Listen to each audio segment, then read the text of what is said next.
Yo, what's up, gamers? Aaron Shack here.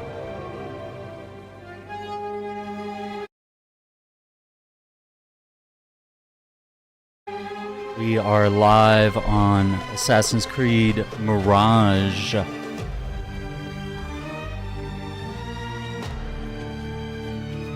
we're going to play more of the DLC that I'm very excited to check out. We were having a lot of fun with this a while back. And it just kind of fell off the schedule. There's just too many games to play at any one time. So it's really difficult to keep up. And this is the kind of game that I would like to play, you know, on a pretty consistent basis. So we'll see if we can knock it out today. I think that would be really fun. I'm just gonna do a thing. I'm gonna reset the language here.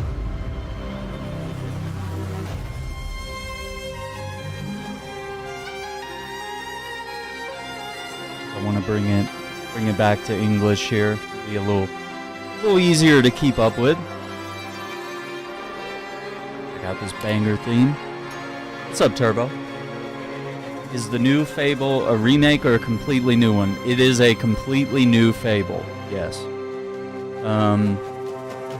Yeah, just kind of more of a reboot, honestly, where it's just like, hey, this is probably not going to be connected to the other games, and it's just going to be like, hey, let's give us modern Fable, reinvent the formula, bring it in there, knock it out. So I do have a video of that, of reacting to the 30 minutes of gameplay of Fable. So we do have that up on the channel if you want to check that out. What's up, Uzu? Yeah, so this Mirage stream has been scheduled probably since November of last year. So it's like we got a little busy for a while, and this game just fell further down the schedule and just got buried by upcoming streams and previous streams that I never circled back and did like a part 2, like God of War Part 2 for Ragnarok is still scheduled, even though it's like, you know, 3 years ago. So Part 2 is on the way, guys. Like, it's just, you know, okay. So yeah, we do have to do Ragnarok before Lao Fei, which I really want to do because Lao Fei looks dope. And kind of the same problem with Black Myth Wukong. The next episode, it's ready. It's been scheduled. There's a thumbnail. There's everything. It was just the time to circle back to that game and put in the amount of effort that each episode needs. And then all the clipping that I do, where I clip like every boss fight. You know, it's just a lot of work.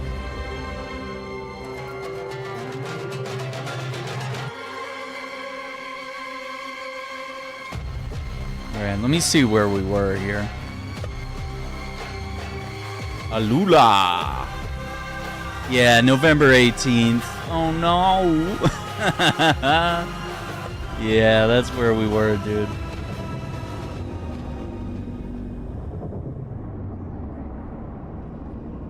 New outfit, too.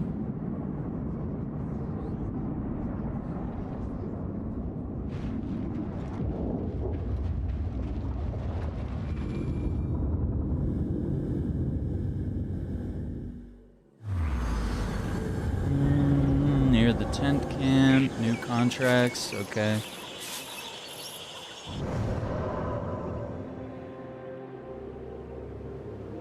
Folktales.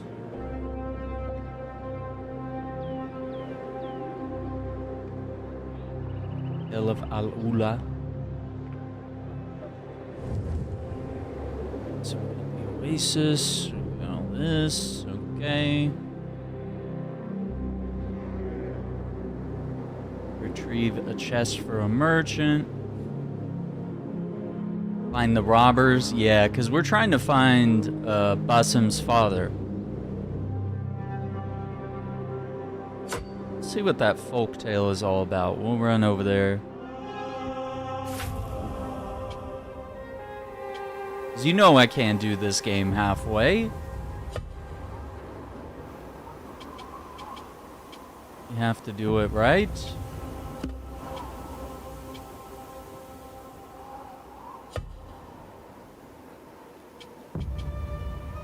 Got so many outfits.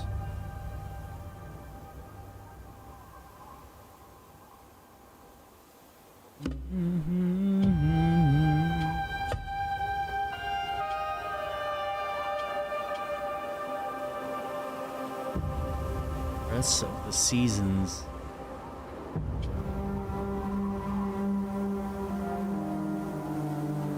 Dreams and wishes.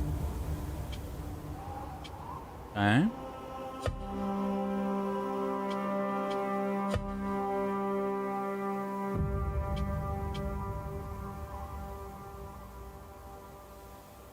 Yeah, we're gonna have to find all this stuff. Tools. Oh man, today is gonna be a rough one coming back into this game. I'd be like, how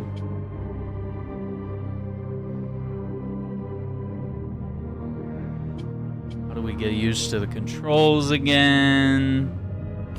And we also got to go back to Shadows because there's DLC there. No, maybe we could do some Assassin's Creed stuff before Black Flag Resync drops.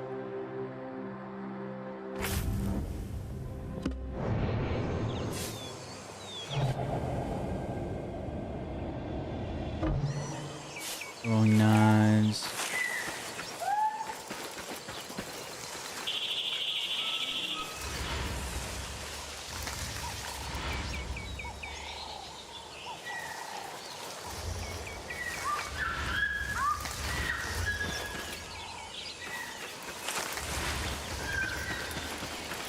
Guide me, Enkidu. You must not fly there now, Enkidu. Where's my camel?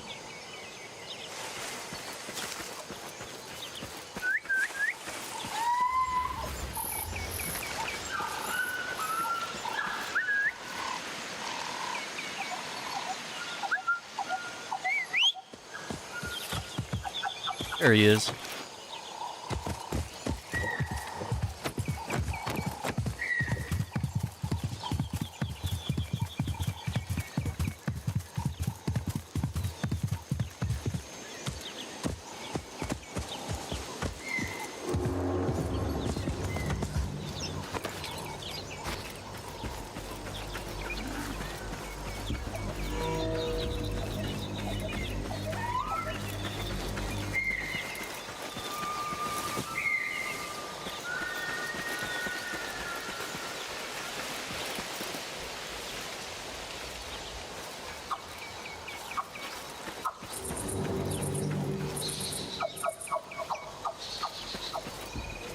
Restricted.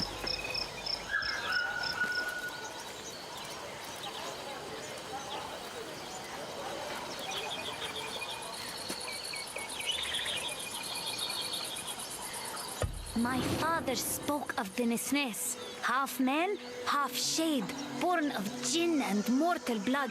Oh no. He said it bears but one arm, one leg, and half a face, yet it hops with unholy speed.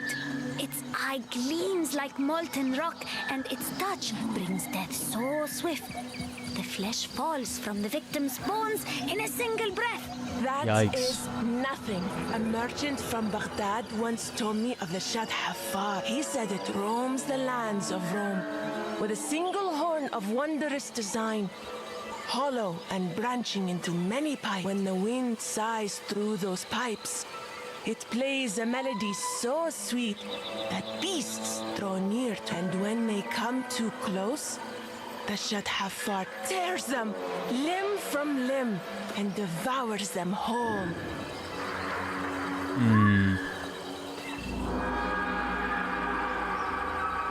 Different lifestyles. Okay. Yeah, those folktales are crazy. Oh, that's it. They just want us to, like, listen to a folktale. Okay. I am not against that. Oh, return the stolen goods. Yeah.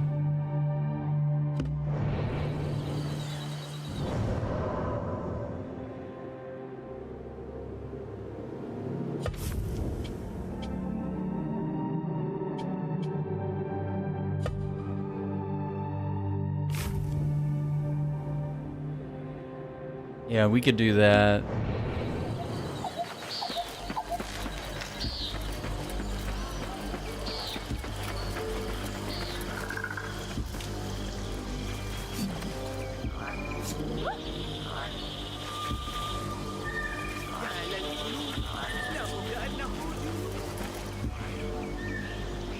Wait, what are the...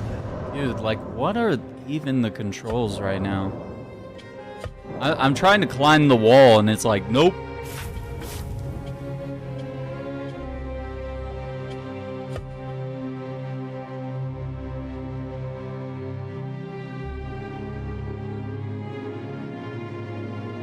Rerun up A. Okay.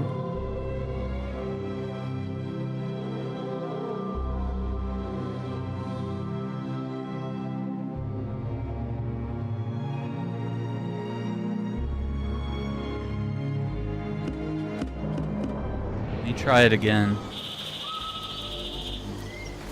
Dude, he won't climb. Is this an unclimbable wall? Am I just wrong?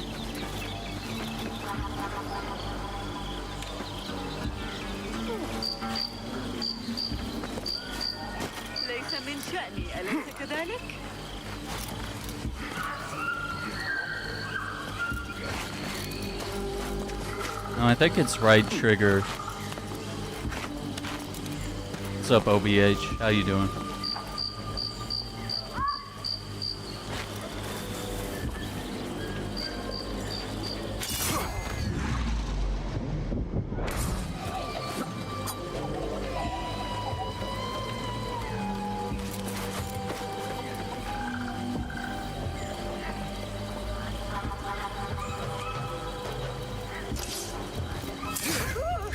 Stealth kill, let's go.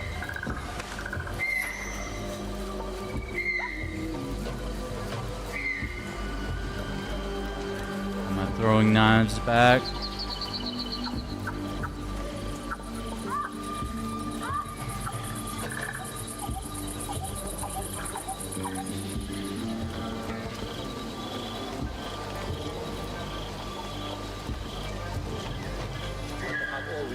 Did I ask you? Oh, yes, no, I did. Yeah! Hold on, won't take long. Get the surta. No. Look out the guards.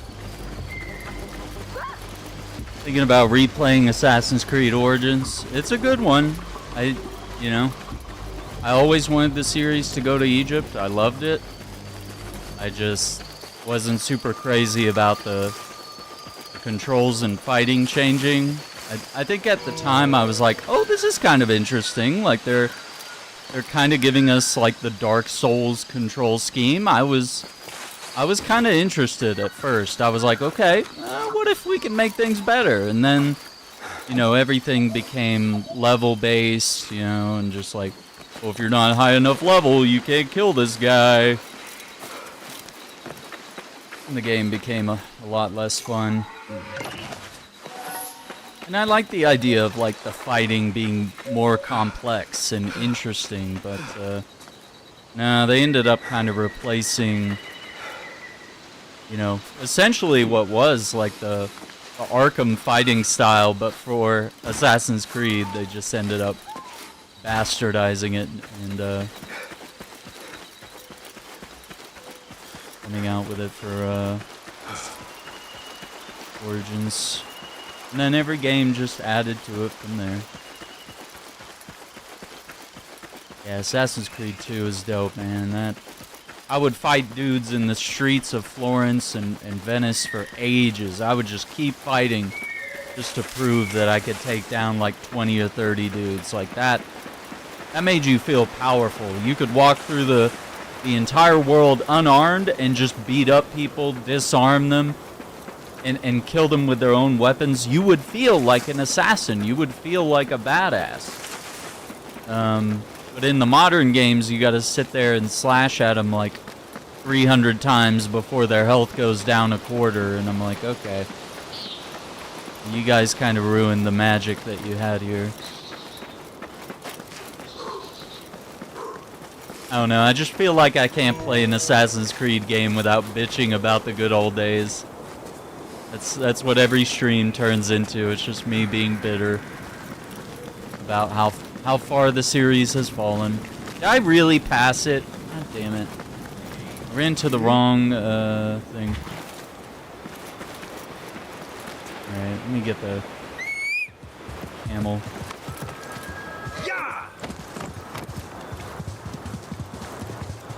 I wanted to drop off the stolen goods here.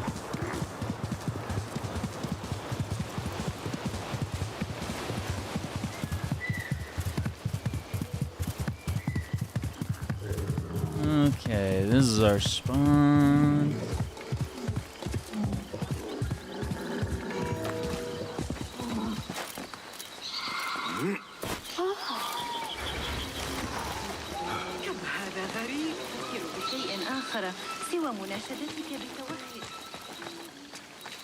Oh, I'm going in here. What's she doing? Oh, there she is. Marhaban, Basim. I was hoping to see you again. You found nothing? I shall return. Until then, farewell.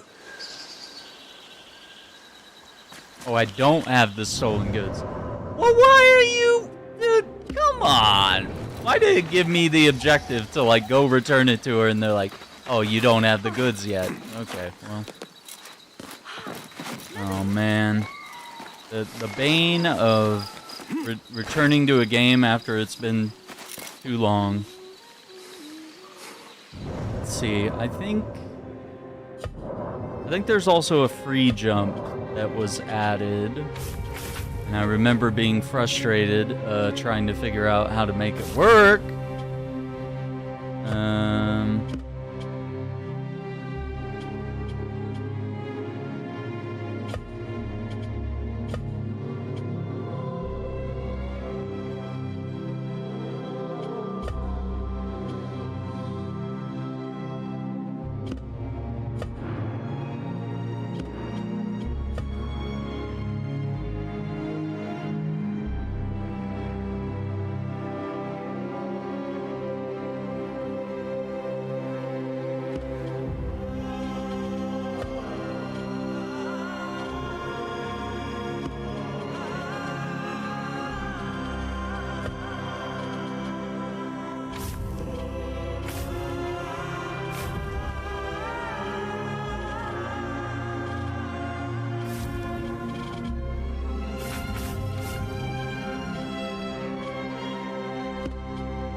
Oh, there it is. Yeah, right trigger. Free jump A. It was just A.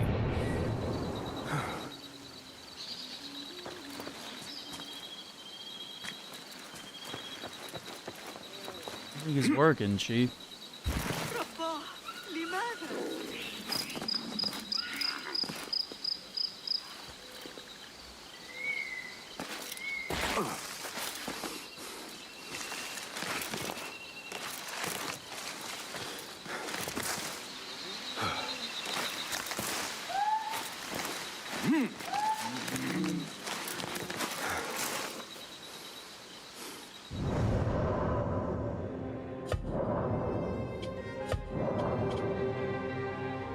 I'm gonna lie, this is kind of frustrating.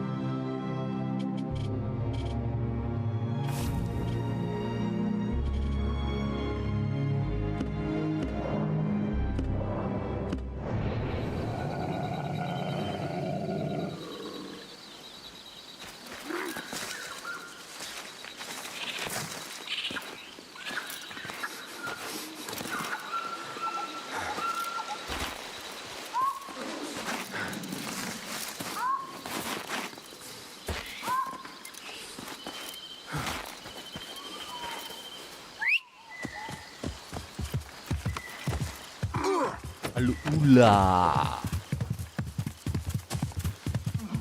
Alright. So, let me unselect. Can we unselect that? We'll find the stolen goods. We'll report back to her later.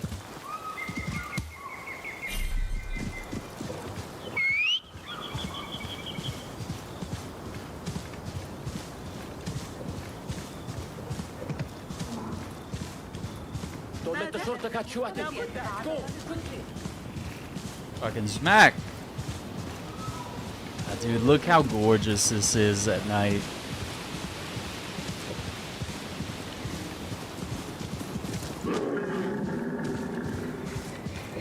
You mad at me, Camel?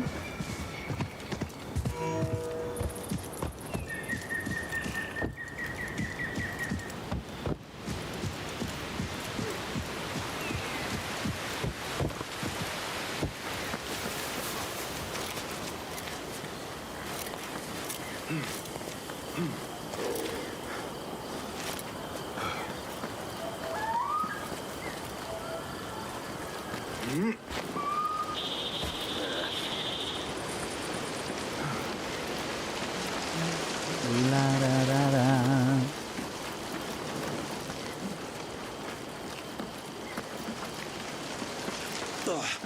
This burnt bean brew offends the tongue.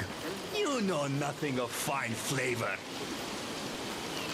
Greetings. Coffee. Would you care to sample the wine of the bean? Wine of the bean. What manner of drink is this? Ah, it is drawn from the roasted seeds of a shrub that grows far to the south. And what virtue does it hold? It steadies the mind and kindles the body. One draught and weariness is driven off. You speak with great confidence. Perhaps you will permit a taste.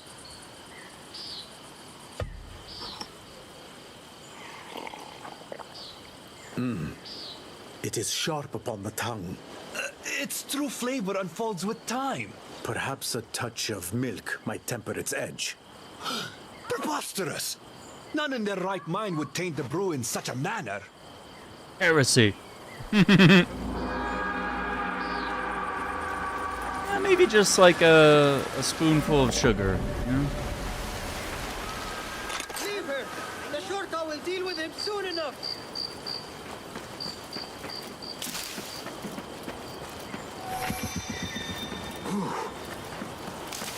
Can I loot it again?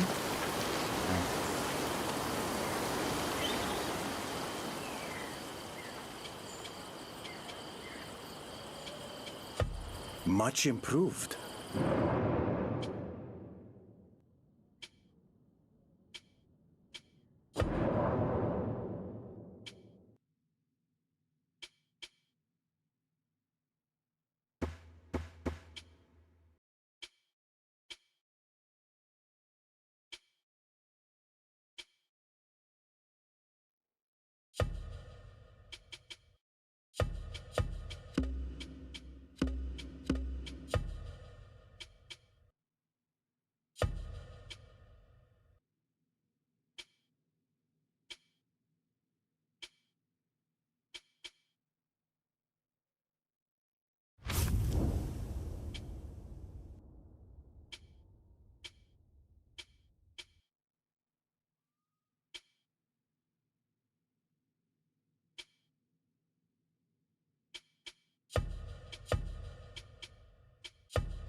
I would like to try this.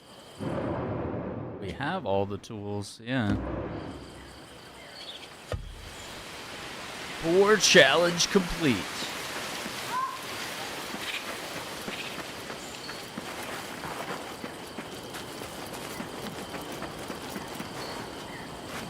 Oh, sorry. Greetings.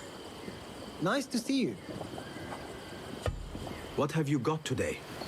Please have a look around.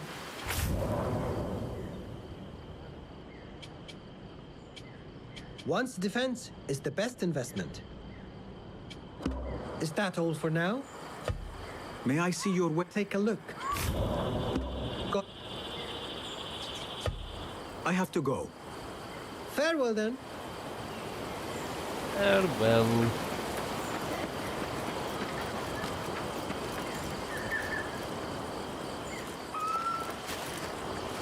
Have you found word of your father? He was taken by the robbers, up north into the wilderness. But he's still alive. When they seized him, yes. But if that remains so, With Abyss dead, his men leaderless. perhaps not as leaderless as I thought. And why would they take him? What use is he to them? I shall learn the truth soon enough. And when I do, justice will be swift and merciless.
Do that. 1 second.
Kind of perfect that we're playing this on Father's Day, because Basim is looking for his father.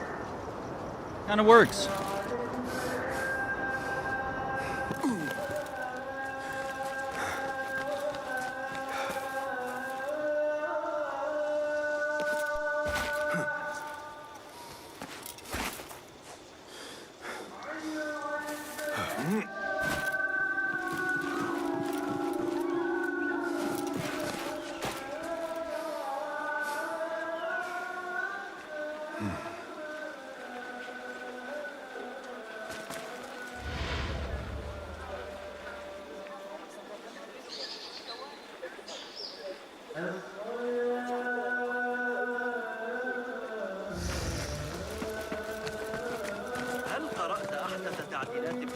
The things that pass for art these days.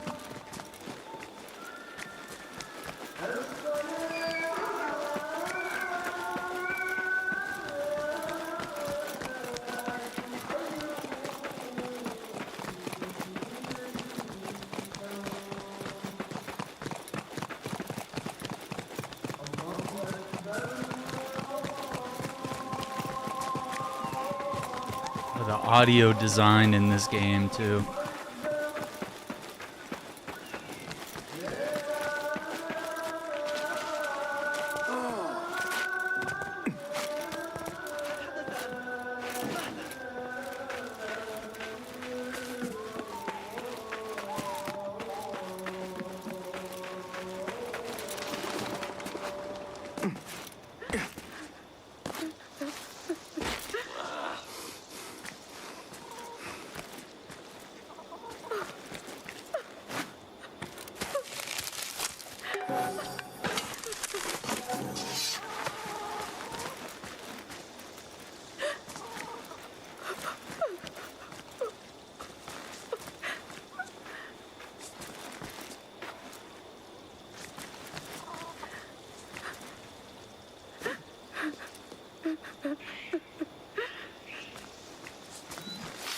Nothing here for you.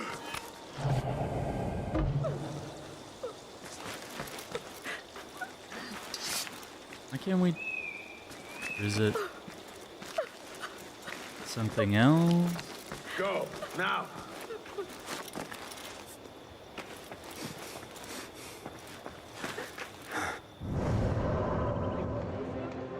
It says there's a tail here, but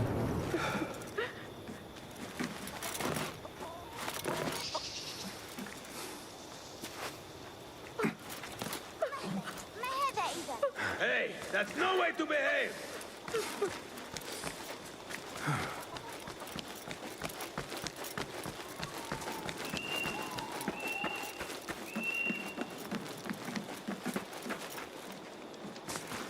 Poor lightness.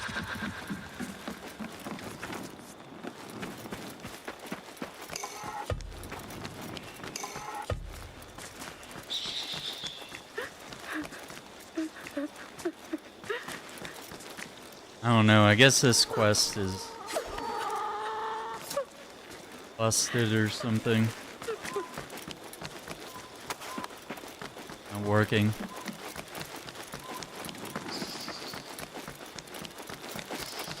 You, there. Come. I gather you are in need of assistance. Indeed. As you are likely aware, I am Al-Ula's organizer of grand diversions. Grand diversions? A neighboring sheikh comes to strike a pact of trade, and our merchants wish to honor him. Among the entertainments, there is to be a contest of speed and skill, of my devising. But first, I require someone to test the design. Your task is simple. Shatter the pots in the allocated time. Any means are acceptable. Even explosives may be used. I will meet your challenge. When I give the command, your trial begins at the first step.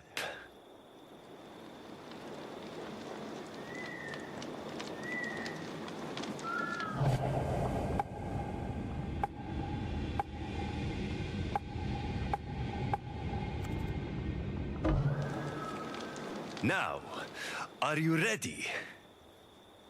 Let us begin. Let the trial commence.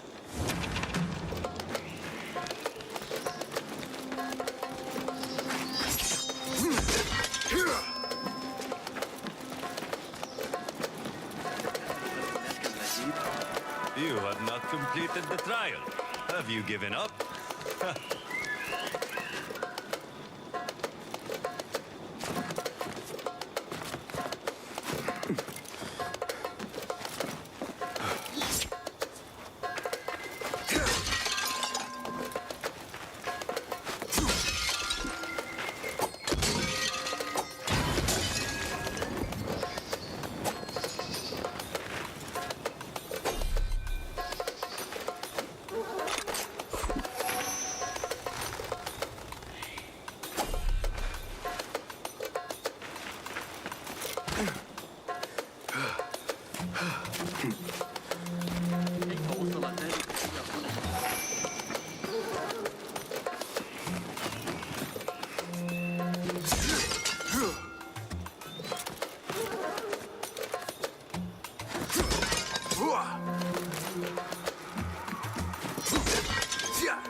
Oh my god, dude, hit the pot.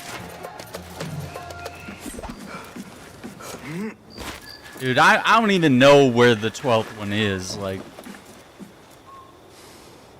I feel like they could have at least... Oh, there it is. I feel like they could have at least shown us, been like, you know, do the little thing where they fly the camera around, they're like, alright, all the pots are on the rooftops. Like, okay, fair enough. What, you still want me to destroy it? My god, what an asshole. All be concluded. The task is complete. Though you did not shatter all the pots within the time, Then it appears that I see That's it? I don't get a second try? كانت هنا آخر مرة لكنها I'm like trying to get used to the controls of the game again.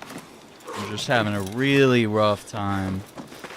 And the first thing they want to do is challenge me with a with a race. Like, yeah, find all these things. Good luck.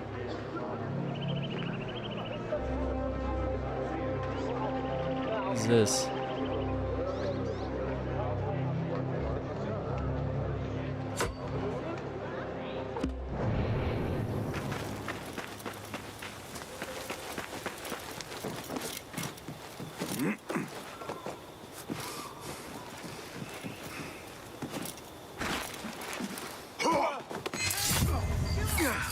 He's just killed someone! where can I hide?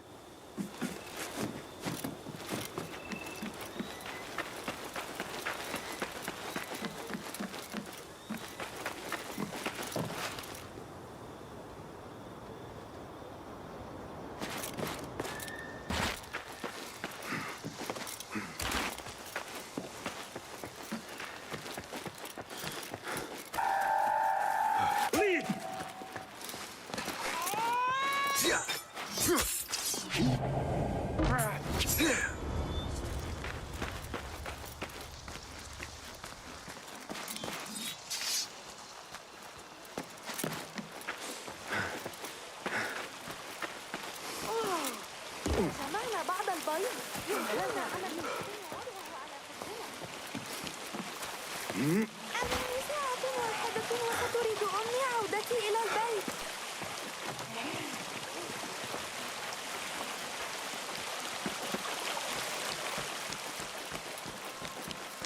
Thieves! Call the watch!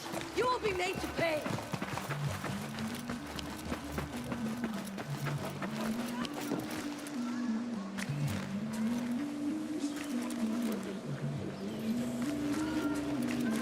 Best I stay hidden.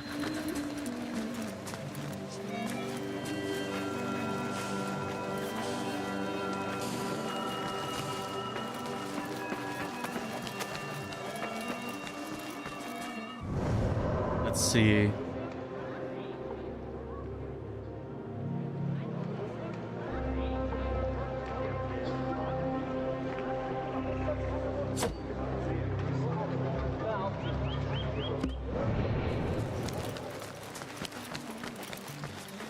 Go away!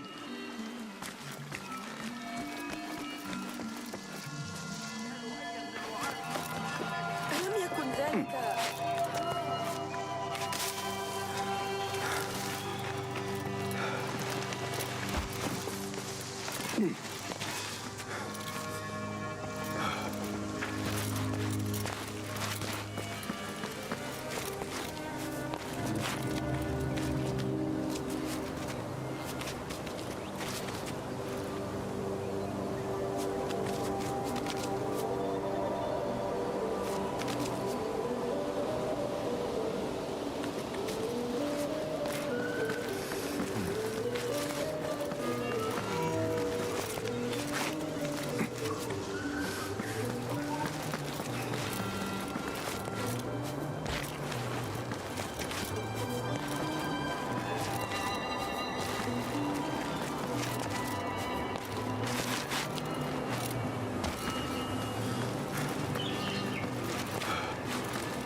Why can't we find this? I don't understand.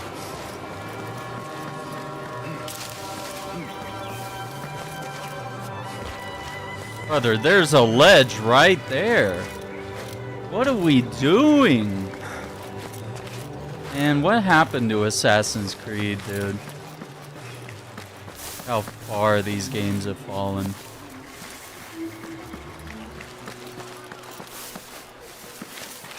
There's like clear handholds everywhere.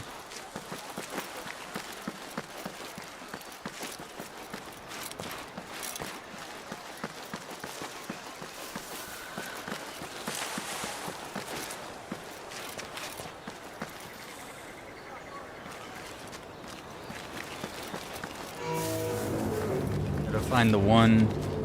Oh, now I can grab this.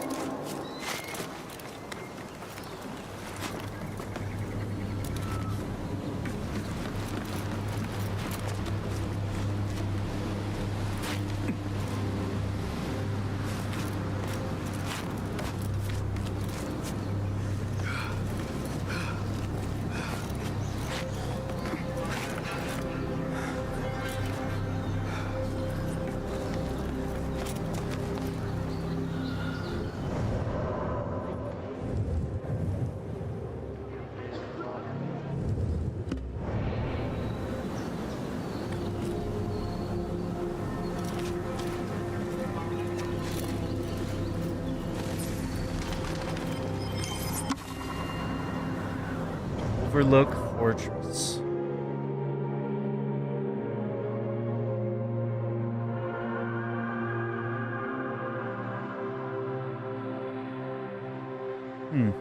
Cool.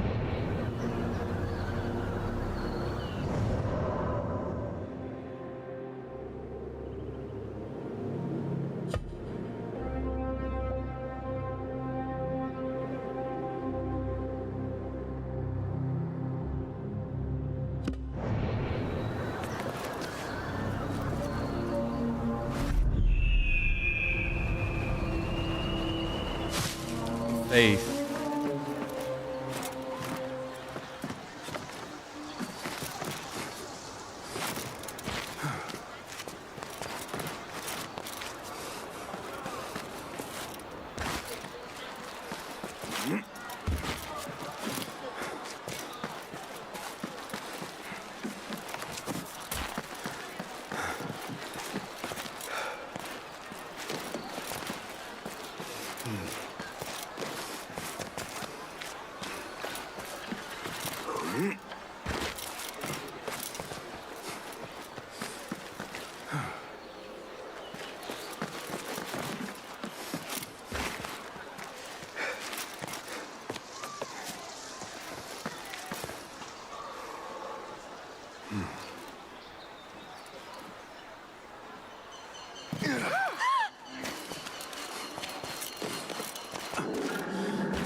All right.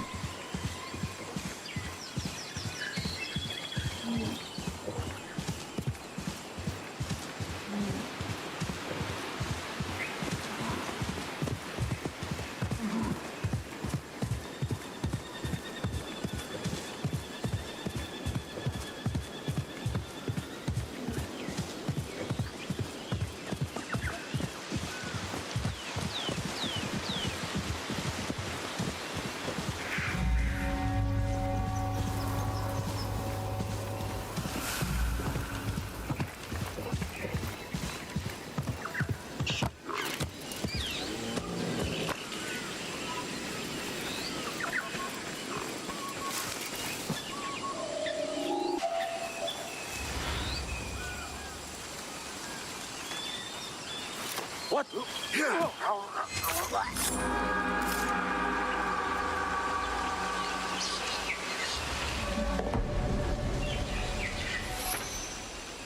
Fine day's take. Alright, let's see.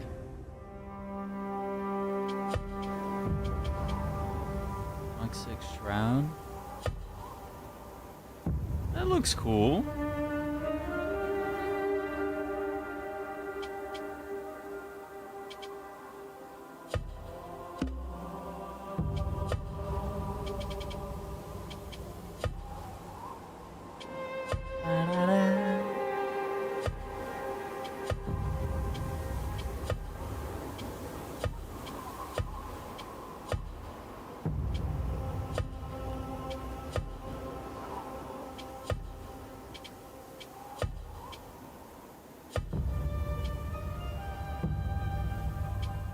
Desert Traveler.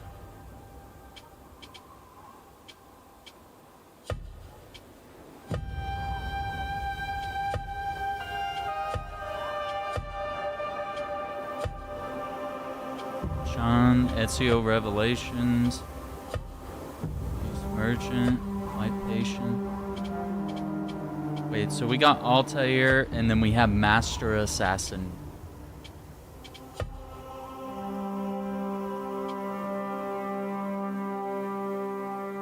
Kind of like that. Let's rock that for a minute. Oh, we needed to see what the I forgot about what the item said. Yeah.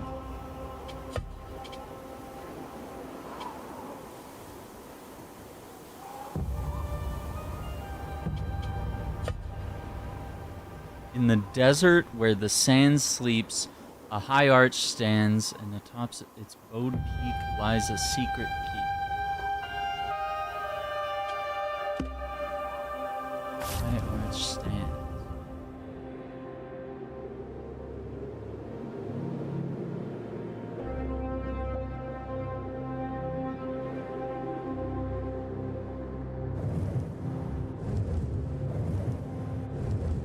Guess we'll have to see. It might be up here in the north.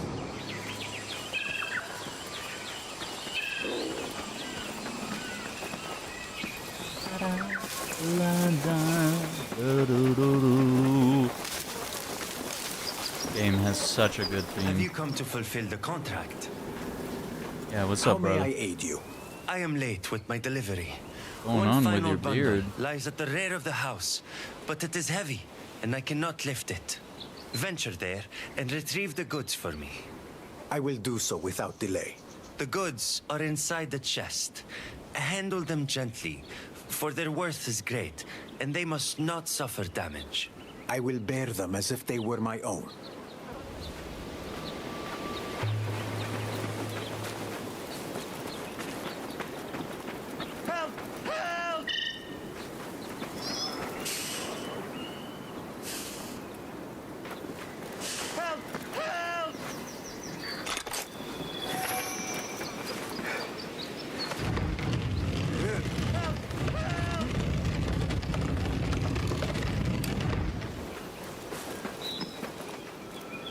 Help! Help!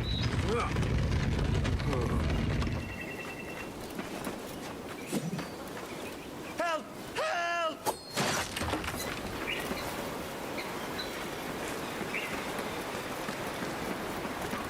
Help! Help!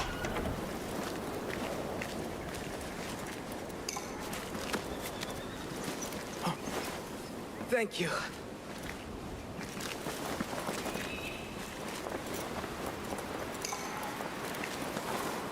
Does any wound trouble you? I suffer no lasting injury, thank God.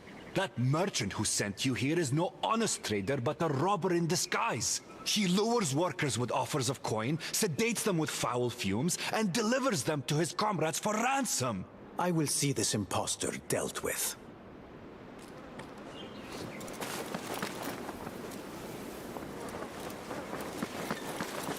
I must confront this merchant.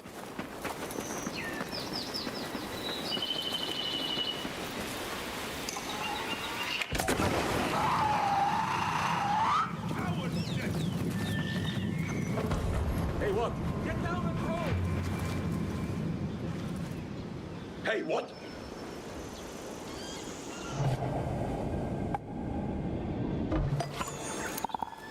Hey! Down! Where did start it? Stay down! What's going on? Everywhere!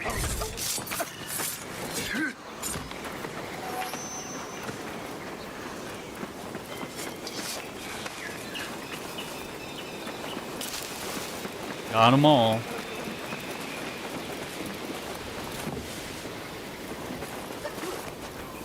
Okay, old man. I found your last victim inside the house. He spoke freely. Victim? What victim? I know nothing of such a person. Spare me the lies. The only reason you still draw breath is because your hand holds no weapon. Oh, what do you intend to do with me? You shall learn in the moments to come.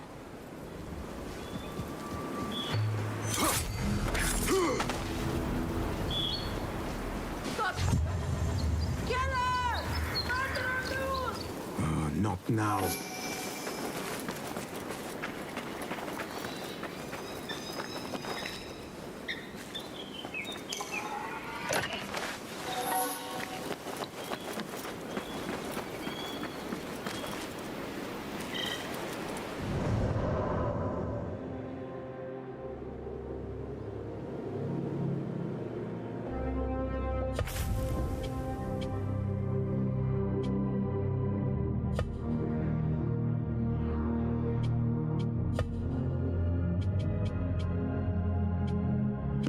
Yeah, those contracts are really far away, so we'll do them once we get up there.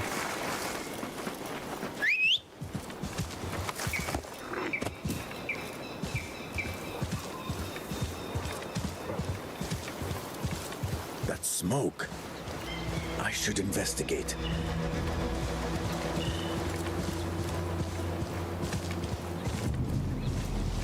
Valley.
do that.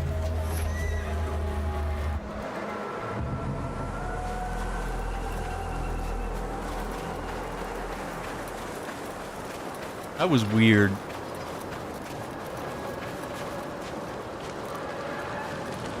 The robbers who attacked us stole everything, and we must now learn to live without. Tell me, from where did these robbers come? They suddenly appeared from the nearby canyon.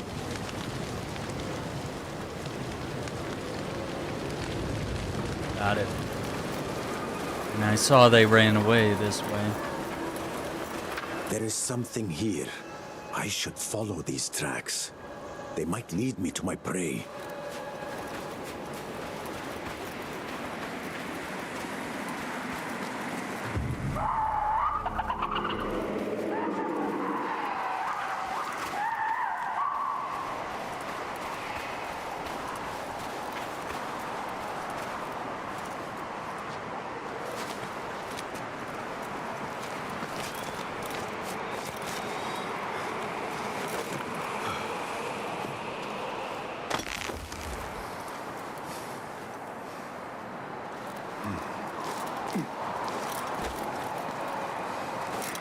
This seems to be the right way.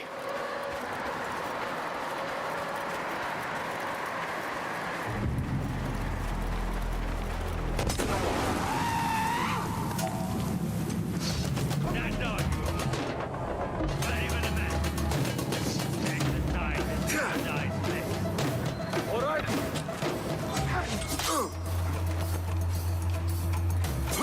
You are surrounded, Grog. Oh, yet you are the ones about to die. Forgot how to play. I don't even know what the controls are for combat. This game is so weird. You play like any other.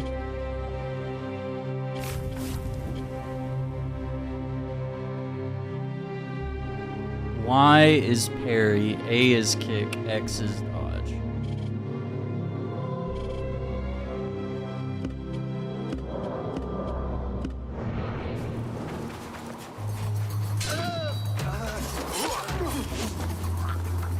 There you are. Stay back.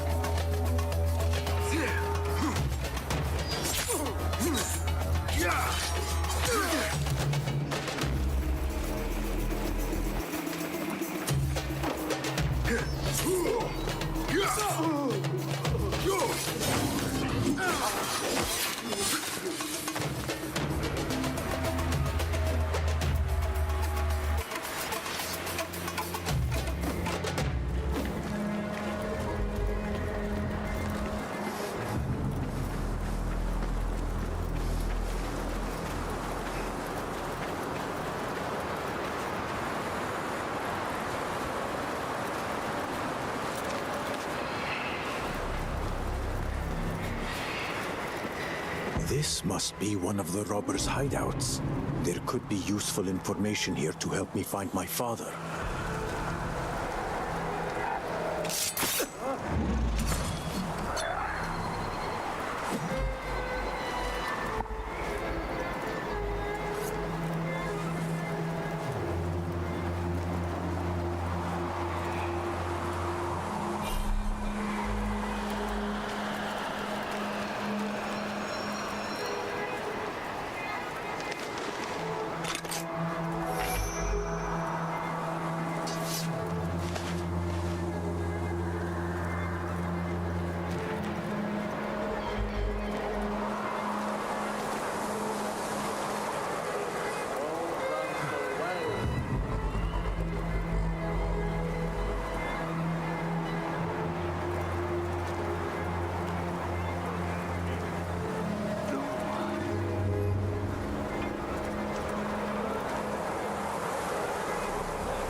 Lend me your eyes.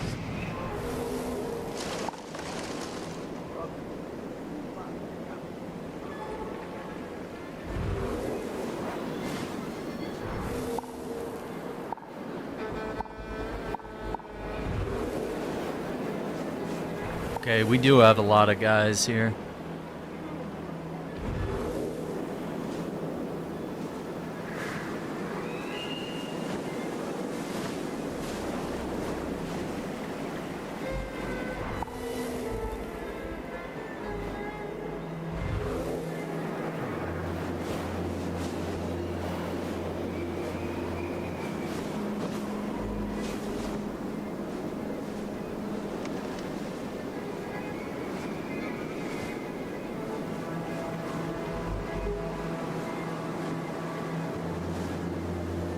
Okay, I think that might be everybody. Let's see. I don't really see a good way to get to this guy over there.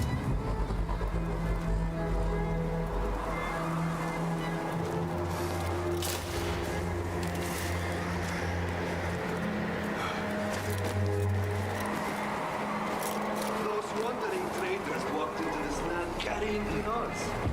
And now, they walk out empty-handed.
Come this way.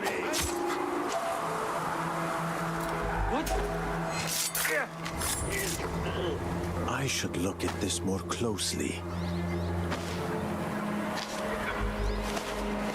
These symbols. It seems the robbers used them to communicate.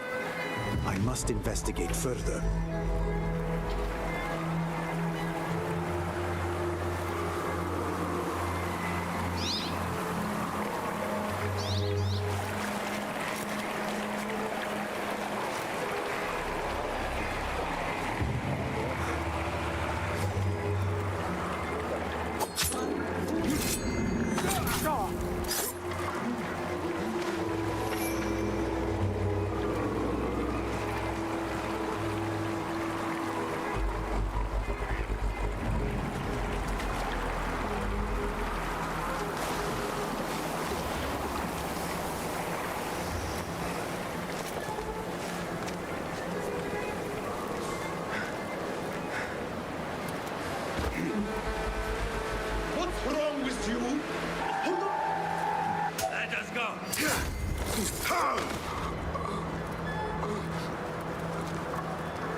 Got him.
Oh, I thought I... Okay.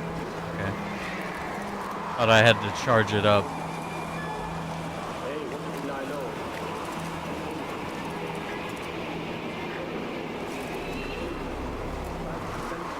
Try it on this guy.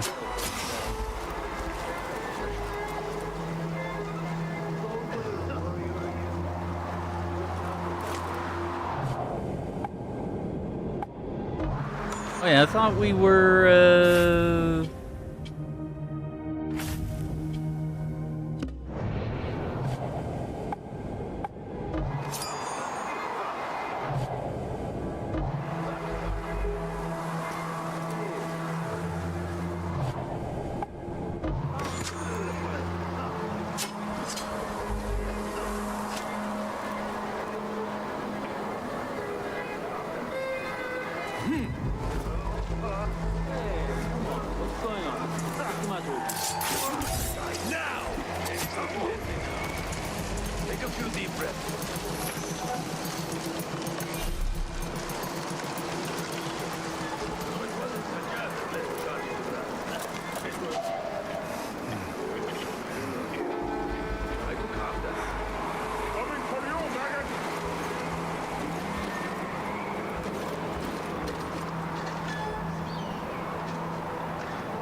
Cast your gaze, Enkidu.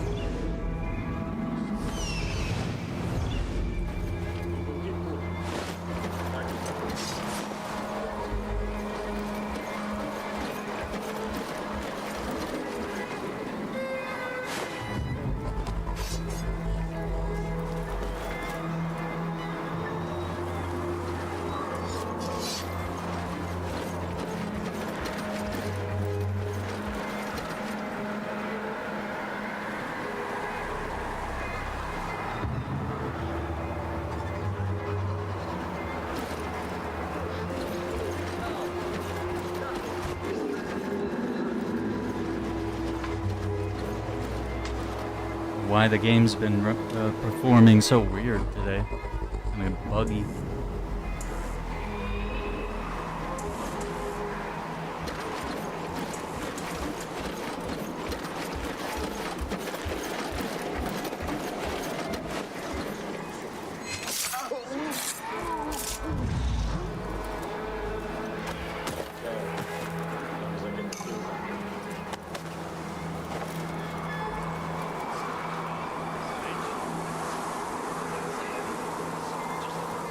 This is helpful. I should check this area.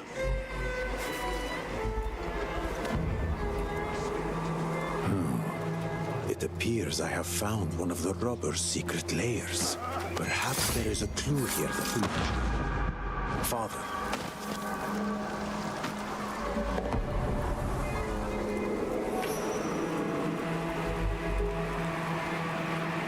Hold on! Take my blade!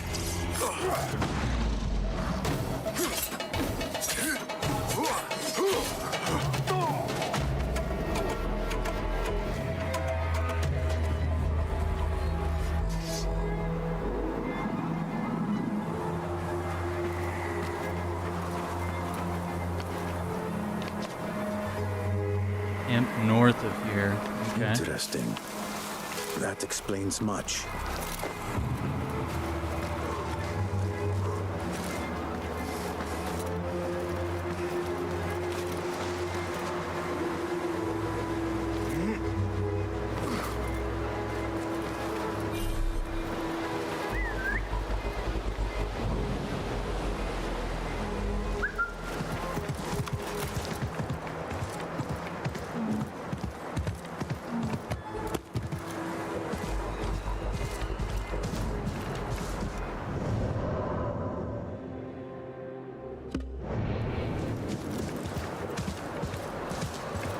Soon enough, I shall have my answers.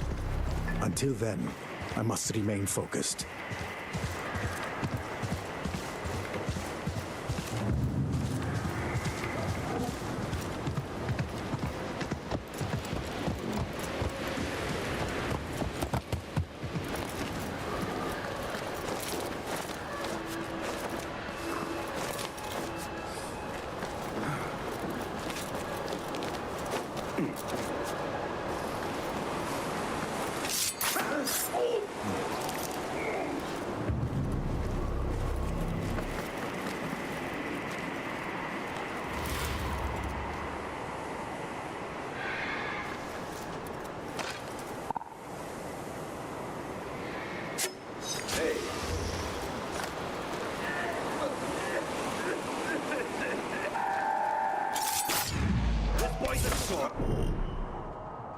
Viper Swordsman. We'll make easy work.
I could understand what I did so grievously wrong. Or perhaps you deemed my very birth the error. Oh no. Basim, no. Don't have these doubts, brother. Okay, we're definitely on the right trail. That's the symbols we saw in the letters. Last camp. Father, why did you abandon me all those years past? Steady yourself, Basim. You are a man now, not a boy.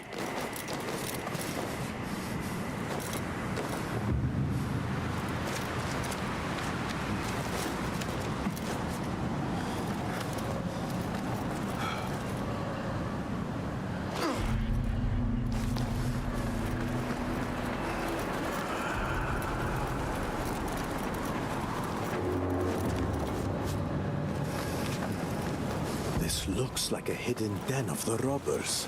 Maybe I will find the information I need to locate my father. Go, Enkidu.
Okay.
Looks like they hired.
bro didn't even notice his friend was dead.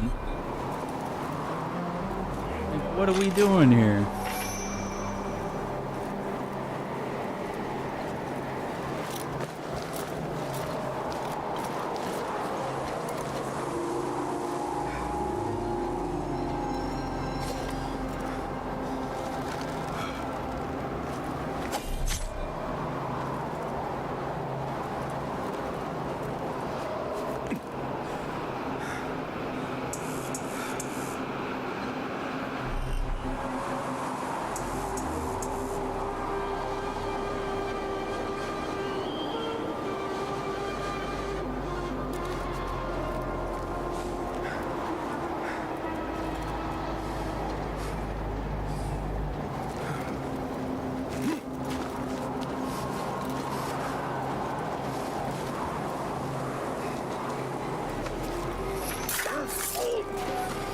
Coming for you, maggot!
Mark it there. Let's see.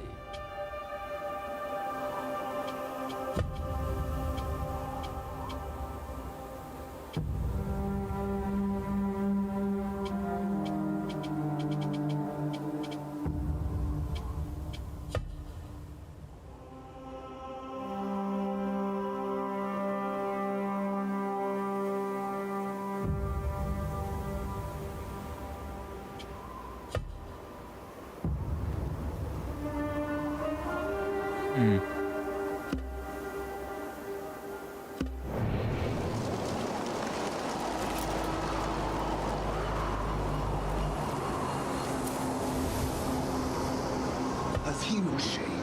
Stealing from his own brothers? There must be honor among thieves. Rest easy. That dirty traitor dog is locked up tight while we decide his fate. Who holds the key to his cage?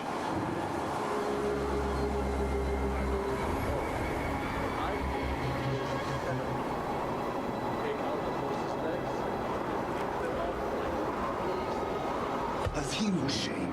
Stealing from his own brothers? There must be honor.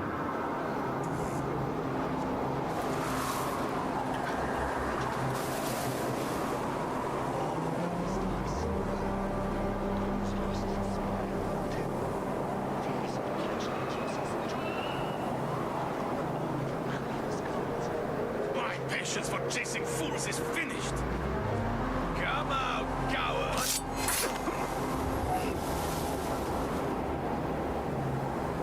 Has he no shame? Stealing from his own brothers? There must be honor among thieves. Rest easy. That dirty traitor dog is locked up tight while we decide his fate. Who holds the key to his cage? Is it you? No. I left it with Ahmed.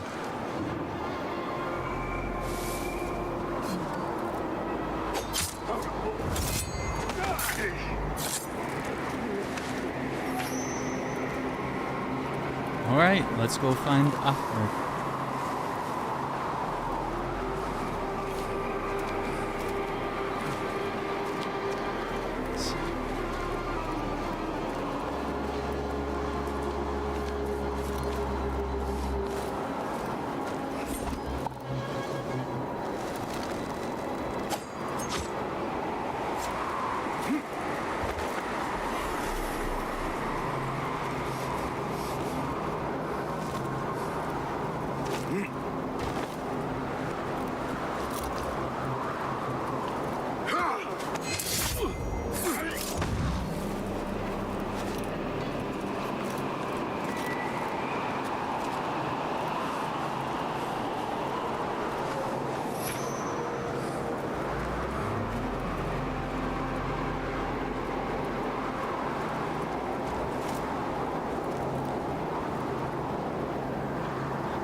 Wait, did it respawn the whole camp?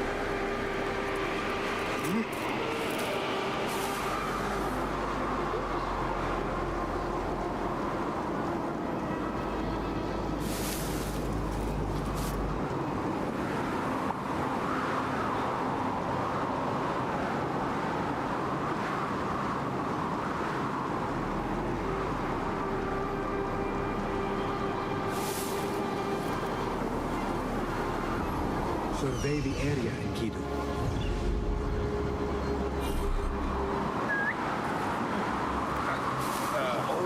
We'll be ready if called upon.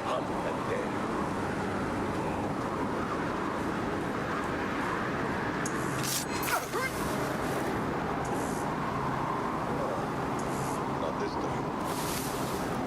There goes your career.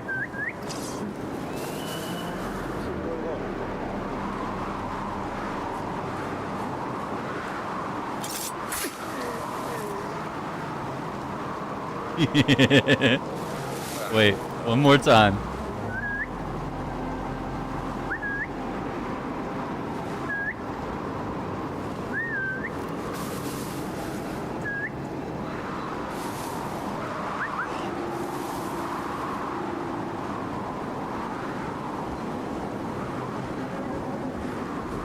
Wait, what?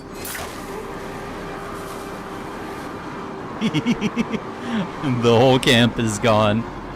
He's gonna come back and be like, what? Where did everybody go?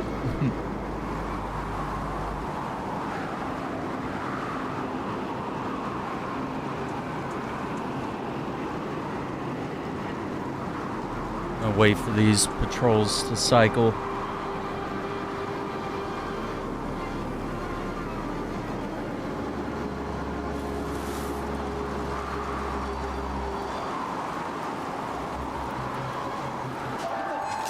This traitor they spoke of may hold useful secrets. And this key might help loosen his tongue. This animal chase. Get around the area and find this.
What are we cooking here?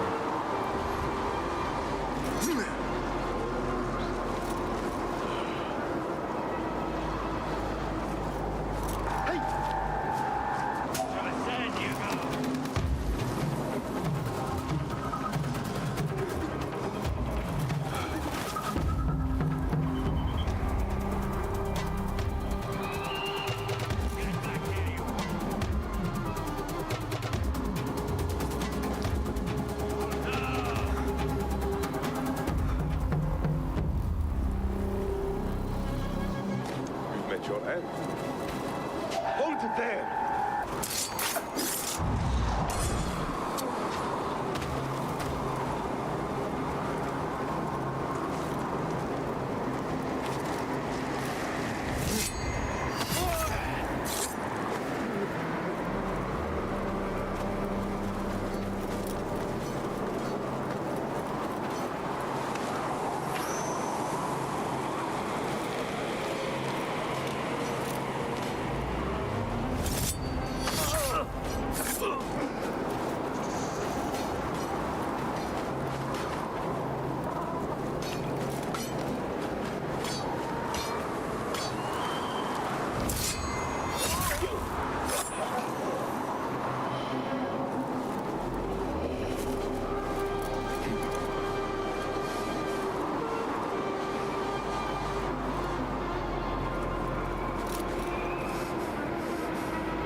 Ain't no way that guy was that stupid. Oh my god.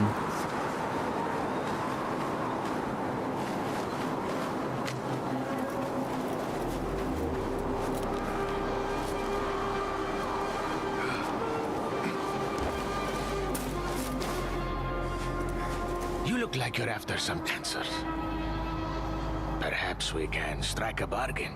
You will have your bargain if you answer my questions. But how do I know you will not alert the camp the moment I free you? Just to regain favor with your old friends. Speak your questions, and we shall see. That is not exactly reassuring. Do you want answers or not? I seek an old man, recently taken from the Oasis. Old man? Yes, I know the one. I helped capture him just the other day. On whose orders? Abyss is dead. Mine was the last face he saw. Abyss? He was never our true chief. He answered to Nimlot. Nimlot? He commands your band of cutthroats? That's right. Oh boy. Though I've now parted from them, as you can see. Do you know where the old man is held? It's hard to explain, but you will find it marked on this map. The place serves as Nimlot's base. All we steal goes there, then is sold off by a network of friendly merchants. To gain entry, you will need a whistle. You will find one upon that table. To pass as one of us, blow upon the whistle when you are standing close to the site. Hurry up and set me free.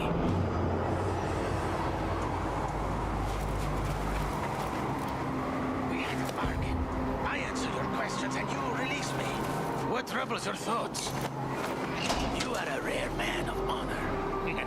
Much like myself.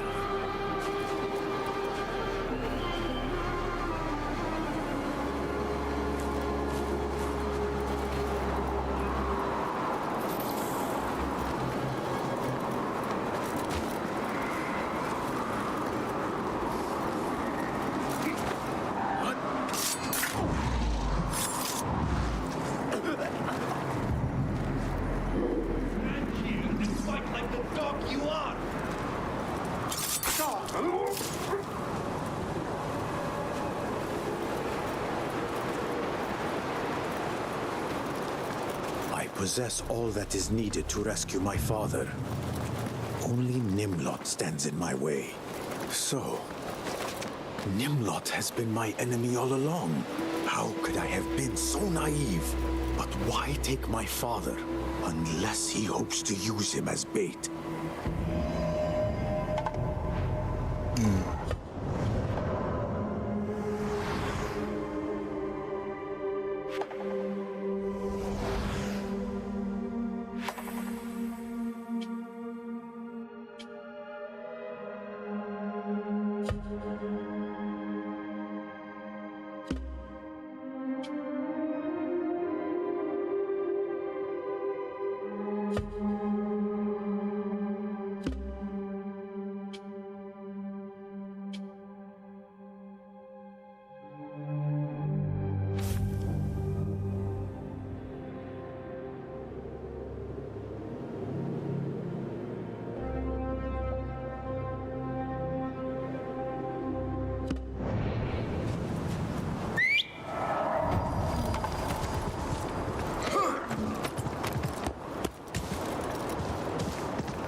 Yeah, there is no road out here.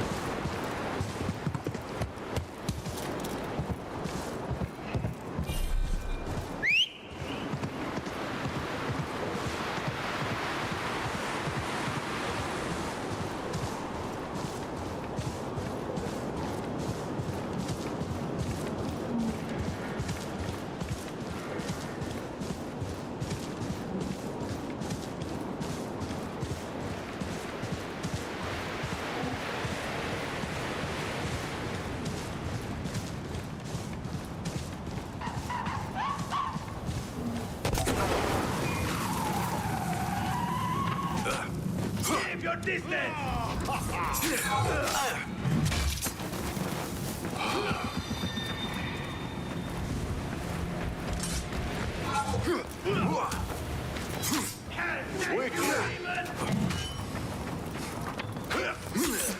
Just you wait.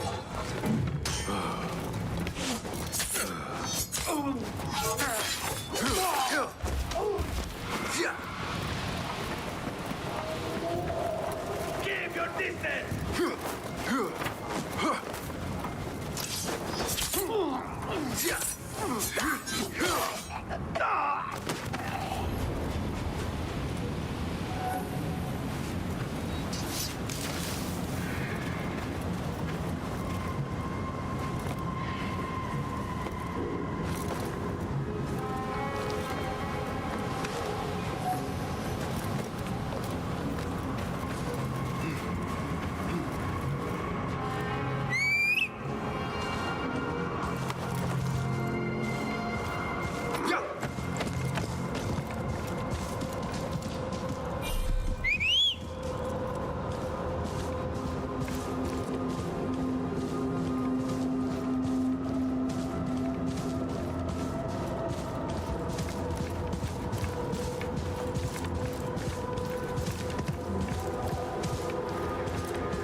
Hang on, let's get this viewpoint.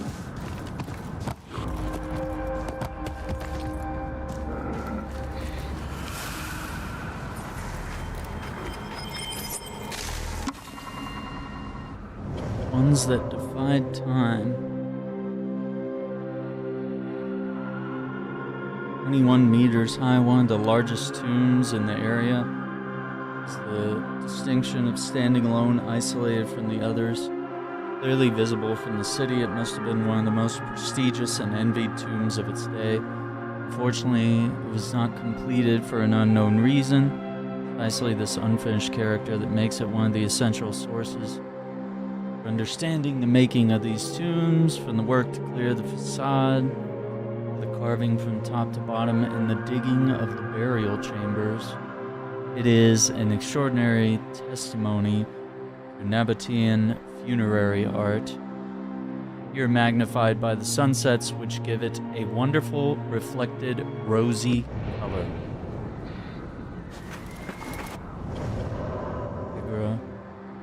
Heritage site. First property in Saudi Arabia to be inscribed on UNESCO's World Heritage Site list. Major path of travel between sources of frankincense and myrrh in southern Arabia, the Mediterranean world, and elsewhere through the Arabian Peninsula in Nabatean times. It has also been a place of earlier human activities. It is a civilizational crossroads in terms of architecture, languages, and commercial goods, connecting Arab, Mesopotamian, Egyptian, and Hellenistic cultures. Additionally, it is an extraordinary heritage site, notably for its nearly 100 ornately carved tomb facades, creations of Nabatean culture, mostly the 1st century CE, an extensive water management system. There are also numerous inscriptions testifying to multiple cultural influences of the region, including the Danitic, Nabatean, Greek, and Latin.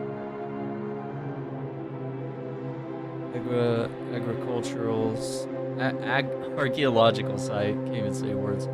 Al-Hijr Mada in Salih is the first World Heritage property to be inscribed in Saudi Arabia on UNESCO's World Heritage List 2008. Man, that's some lore for you right there. Masjid al-Itham, or Mosque of the Bones, illustrates the historical importance of Al-Ula's old town as a stop along the Muslim pilgrimage route to Medina and Mecca.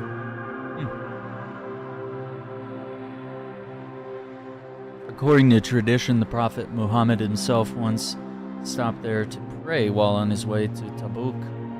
Unable to find suitable stones to mark the Qibla, the direction of prayer, used animal bones instead. In honor of this event, the local population later built a mosque on that very spot. Pretty cool.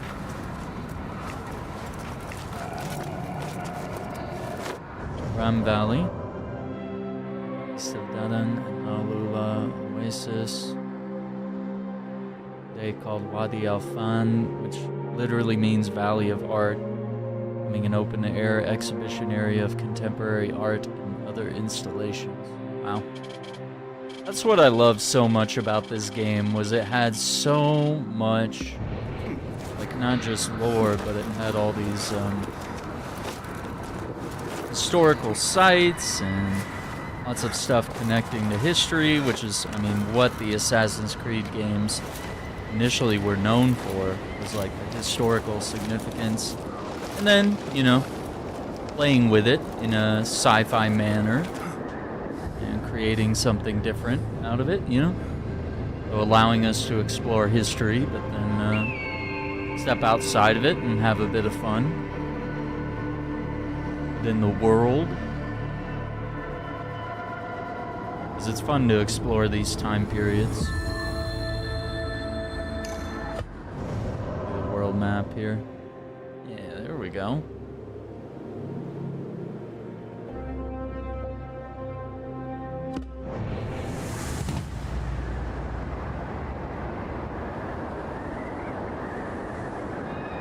mean, it's probably not like the largest DLC here, but certainly is interesting and very detailed. And, you know, to see this DLC come out like years after the game when you already have a new Assassin's Creed game was incredibly unusual. Yeah, maybe let's do these side quests while we're out and about. Since they're nearby. Yeah!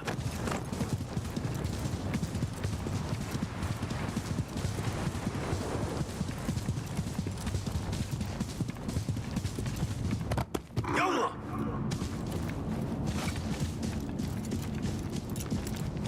La da da, la la la da da da. What is that?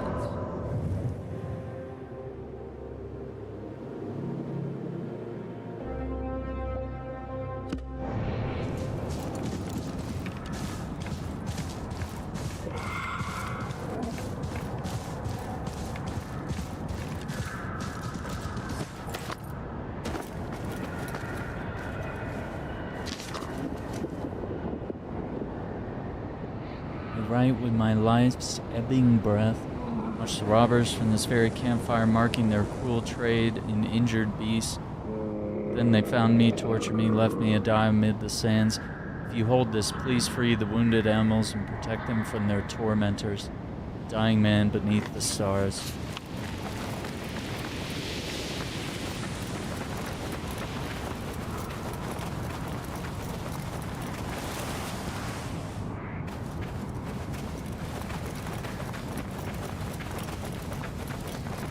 This is the place. Al-Ahmar Mountain. Show me everything.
Steady yourself, Basim. Focus. You die now. No one how to deal with away.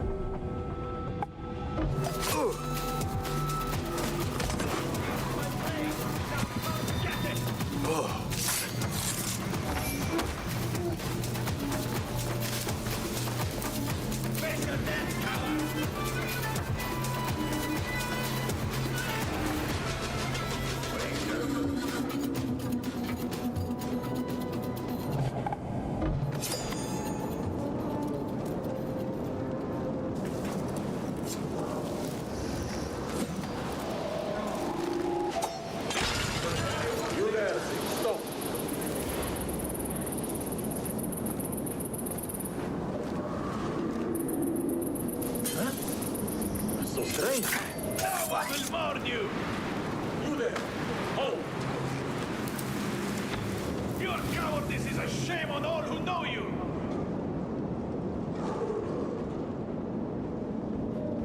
Stay with me or I will whip you. Got you, go on.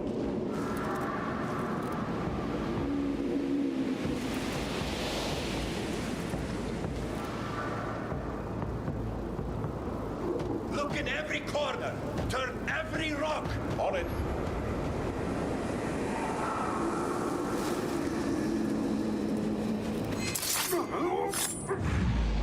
Not wasting any more time.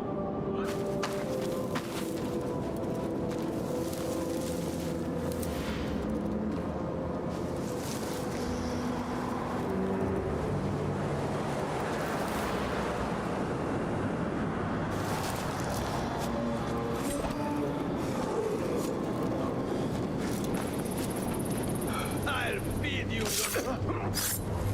Find peace, warrior. Hold on. What's happening?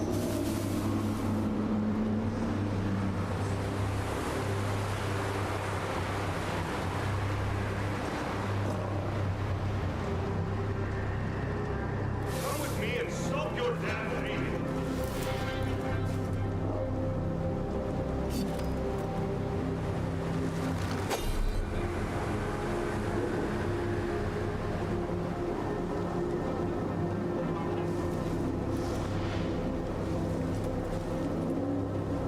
Move your slow feet and find him now! Yes, all right. I heard you. So, you appear live in shame! What space me?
happen.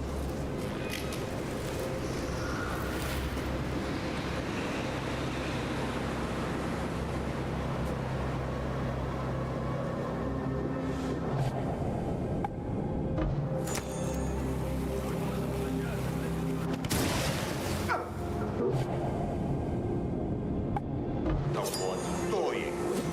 Eyes open. Or to rip your guts out! Anyone see what's going on?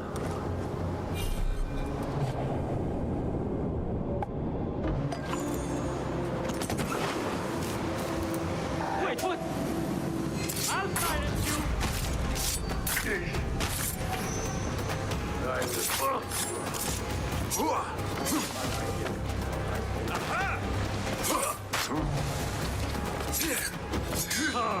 My blade is a sharp voice!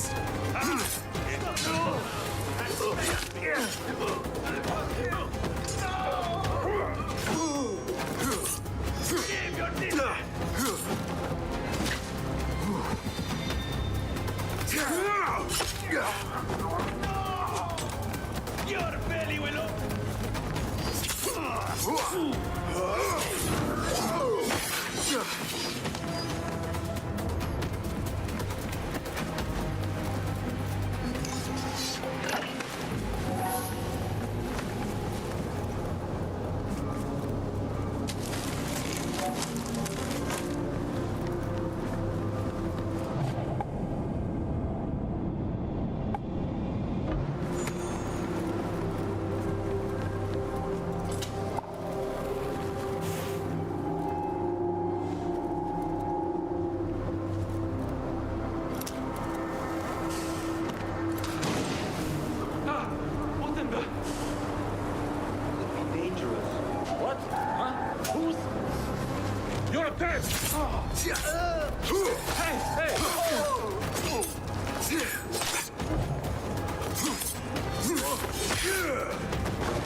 Pathetic!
Time to leave.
يلا يلا.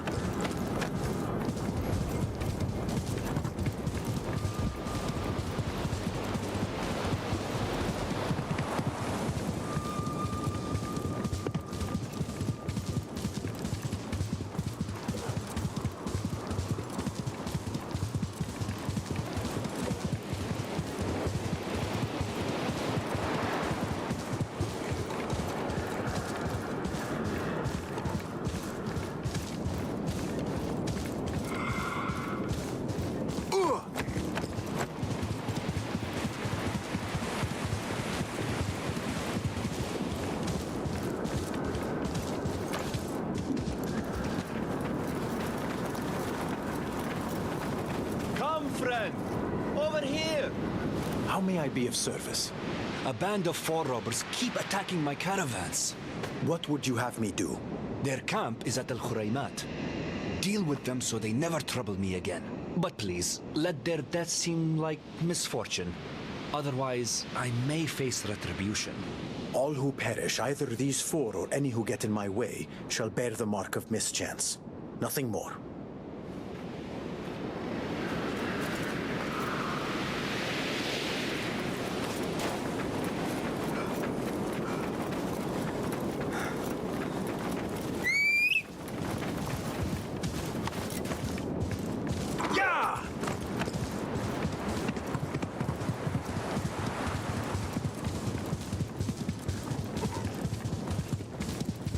This must be the place.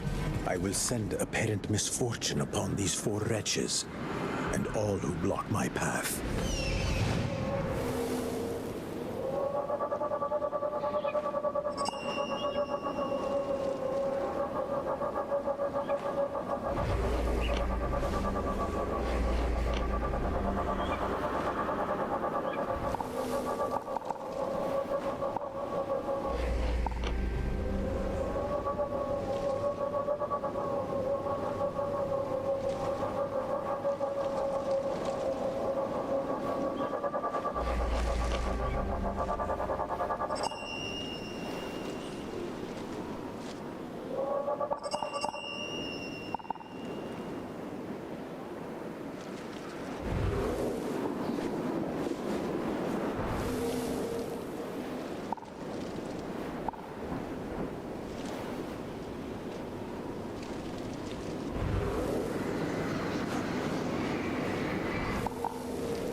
This must be the place. I will send apparent misfortune upon these 4 wretches, and all who block my path.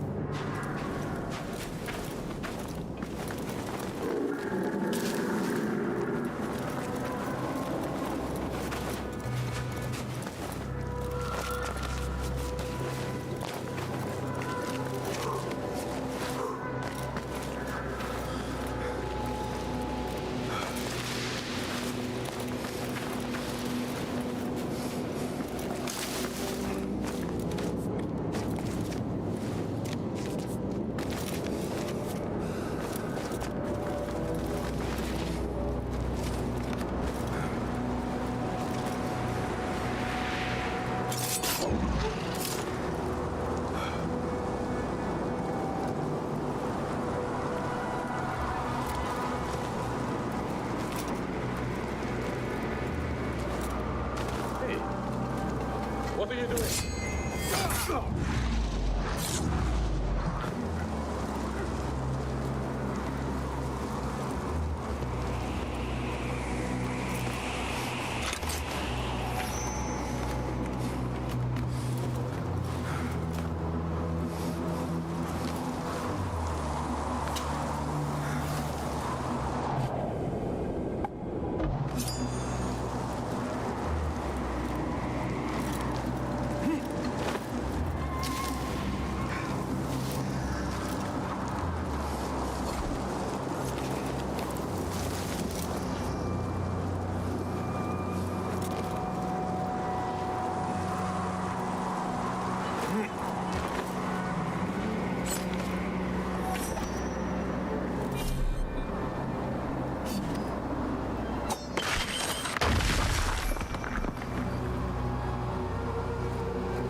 It is done, though it proved more disorderly than I had intended.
Mindless curve, face your fate!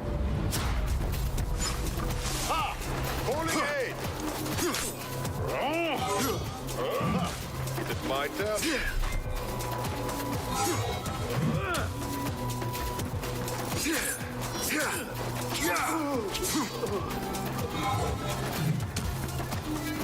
No! Not getting through!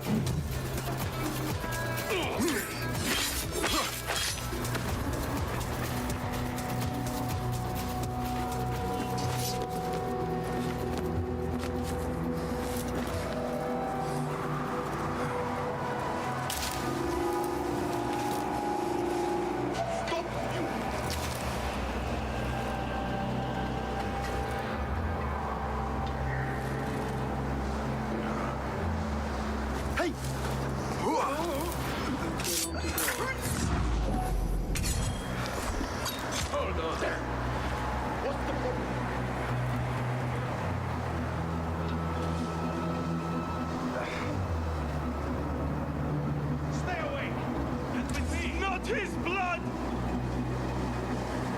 I'll flay you when I find you.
falls on us as Alola's treasures tumble into our purses. Wait, what?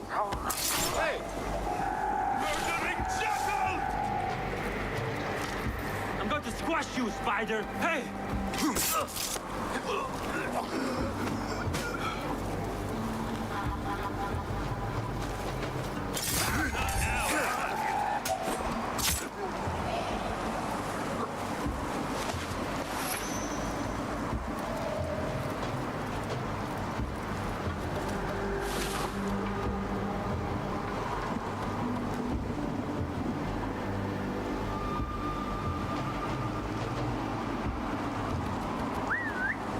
Unlikely spot.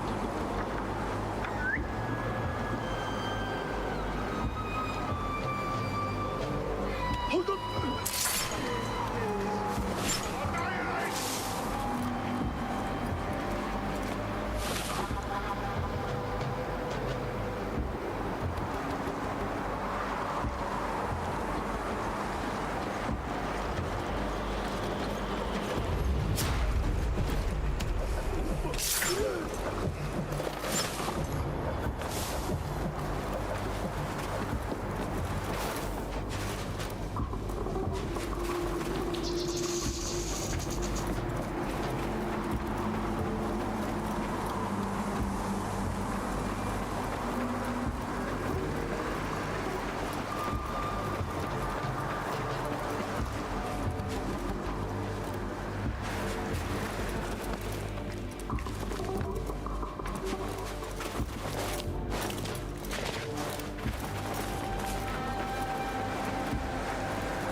Time to leave.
must locate the proper spot to sound the signal.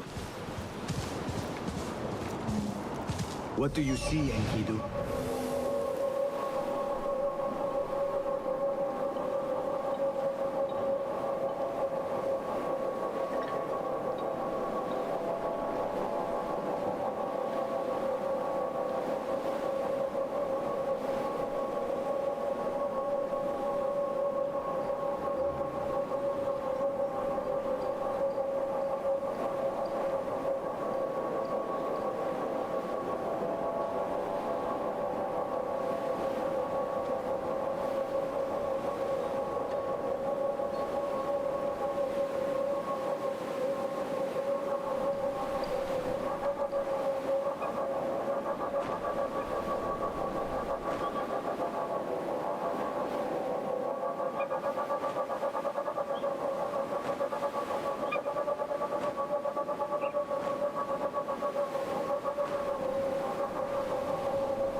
And I hate on these. that robber spoke of a certain mark upon the ground. Man, today was pretty good, Turbo. How was your Father's Day, man? Did you do anything special with the family? I mean, me, I just got some rest today. Took some time to get some videos uploading over the next, probably over the next month or so. Got some videos scheduled out, so. Show me the path ahead.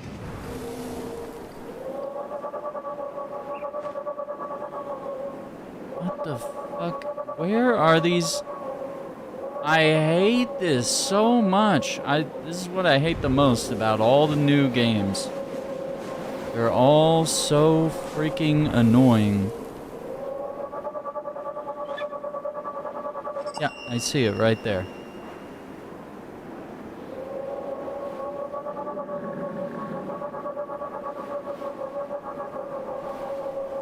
Where's the other one?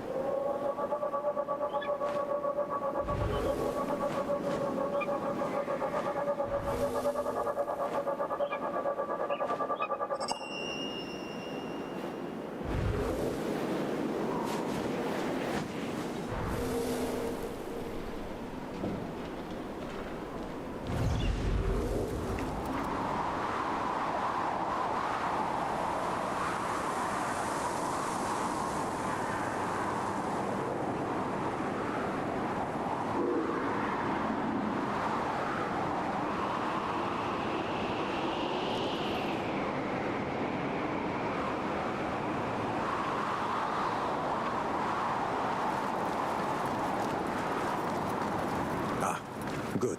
Here it is.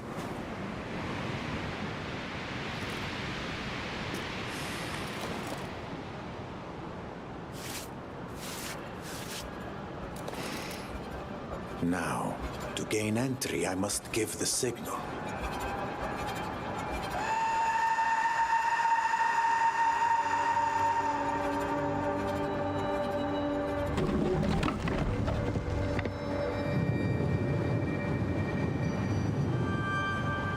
Interesting.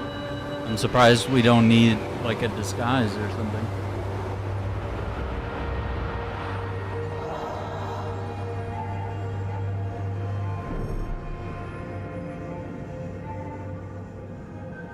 Assassinate Nimlot.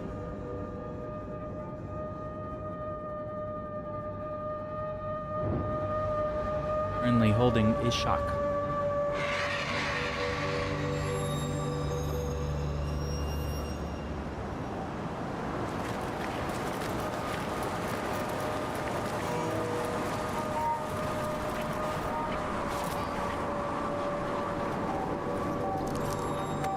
This is where it begins. My father is somewhere inside. I must find a way to gain entry into the fort's inner compound. What do you see?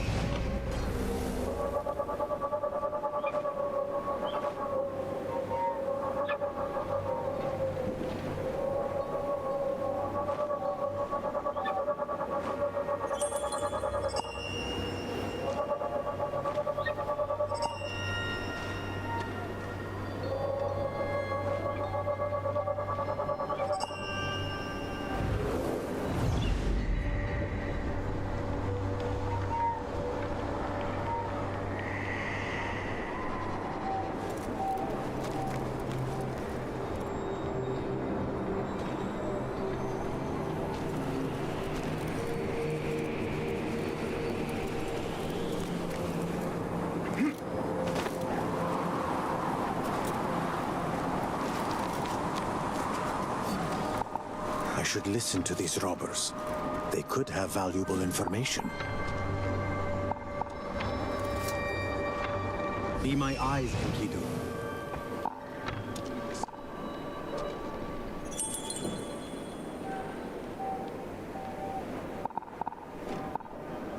This waiting is killing me.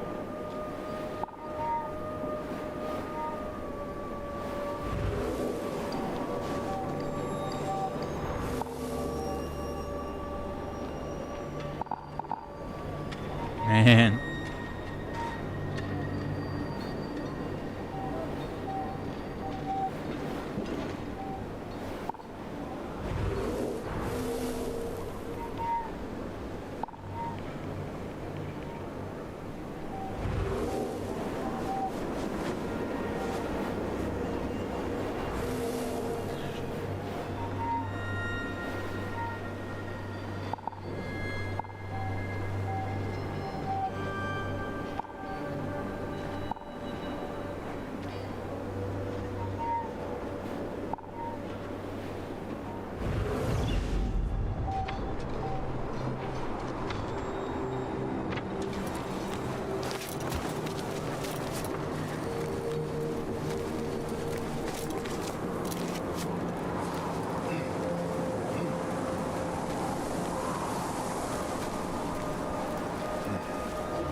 I need your help, my friend.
over here.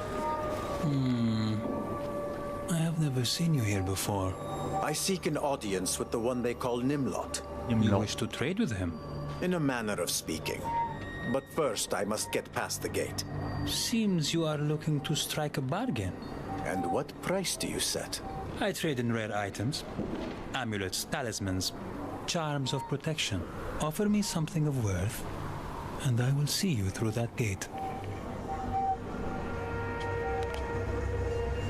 I trust this meets your requirements. Very much so. We have a deal. Now, I will honor my end. You will follow me and carry one of my crates inside. Am I to act as your servant? You learn fast. Pick up that crate and follow me.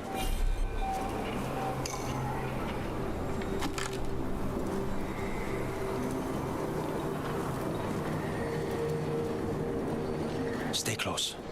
We must not draw attention.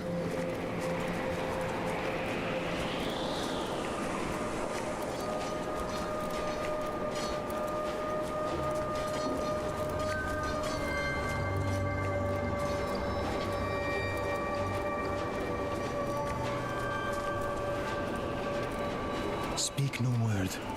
There are ears everywhere. Push for a week now. Nothing.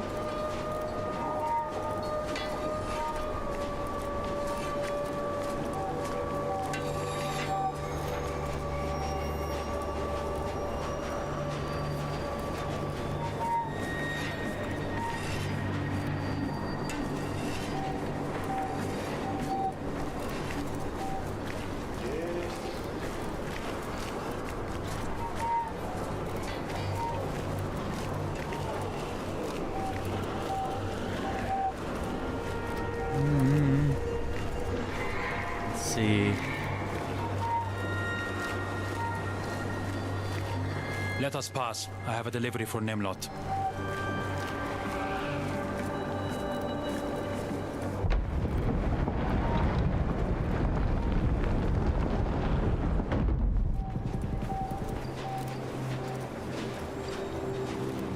For appearance's sake, we must take this crate to the supply room. You are risking much to help me. I have my vices, but breaking a bargain is not one. You may set down the crate, and if anyone asks how you gained entry, keep me out of it.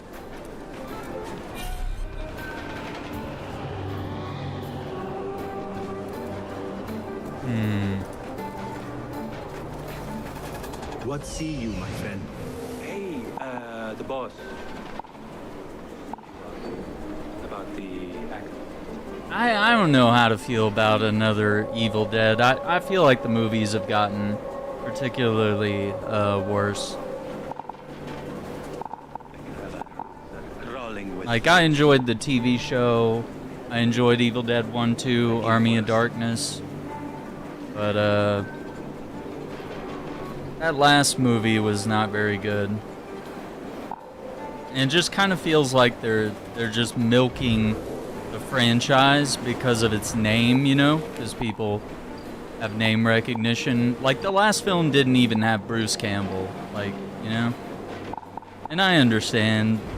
He's getting old. He can't be the guy forever. But people have even pitched doing, like, an Evil Dead animated series where he could just, like, voice Ash. You know, I don't know. No, I didn't like the last one. Whatever the last one was. The Evil Dead where they, like, gender swapped Ash. That one was actually pretty cool. I thought they actually did good with that one. One of the rare occurrences where you gender swap the main character and kind of retell the original Evil Dead movie, but instead of from a man's perspective, it's like a woman's perspective. I thought they did really good with that. But yeah, everything since not good at all, and I would rather they just like not make movies like that anymore. just let the franchise die, you know? It was Sam Raimi's baby between him and Bruce Campbell. I mean, it's their thing. You know, it doesn't have to go on forever. I mean, unless you can find an actor that's like as cool as Bruce Campbell and humorous and, you know, someone that was his age when he started making Evil Dead, maybe there's an opportunity there, right? Like kind of not like Indiana Jones. It's like if you could find someone that could embody Harrison Ford, and like Jamie Oliver and who would be the other guy I was thinking of with Harrison Ford? Even Glenn Powell could embody that role somehow, but I don't know. You'd have to really find someone good. I don't know.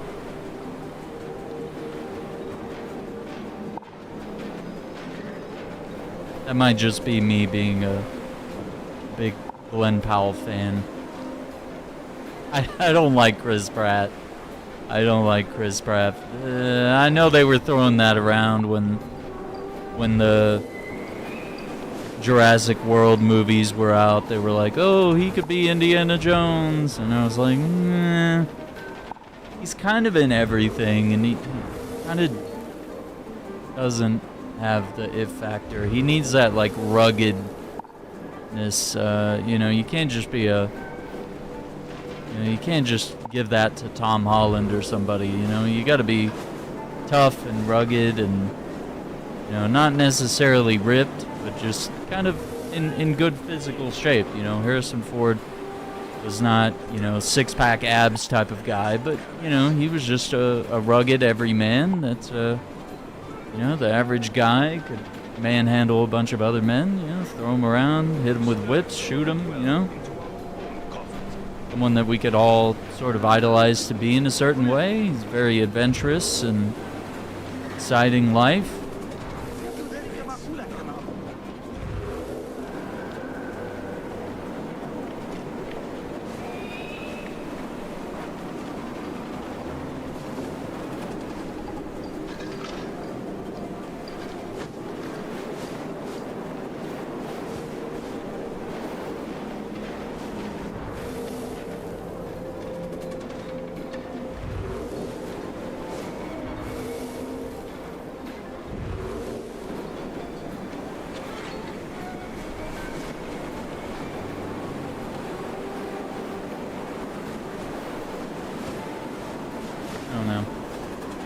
Yeah, he's a good Star-Lord. I think that kind of works. Just let him be Star-Lord, you know? It's bad enough that he's Mario as well. I mean, it's like, come on, man. Let somebody else have the limelight here. Like, do you really need to be every popular character in all popular media?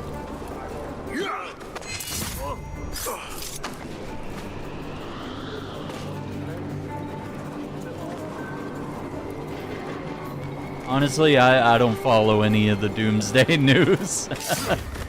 I'm just trying to keep it as,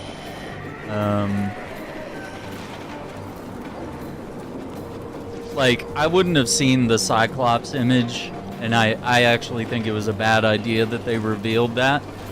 I think they should have kept that under wraps, and it should have been a surprise for the screen that, oh shit, Cyclops is in this movie.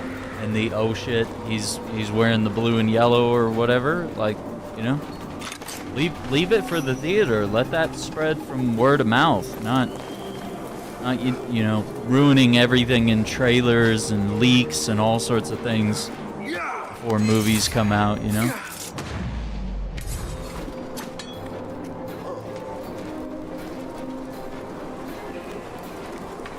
I don't know. I hate that everything's revealed. And I saw they dropped another Spider-Man trailer today, and I was just like, okay. I don't need to see that either. Don't really care. Like, I'm already gonna go see the new Spider-Man. I don't, you know. You don't have to sell me on it. We don't need to see more trailers. Already enough.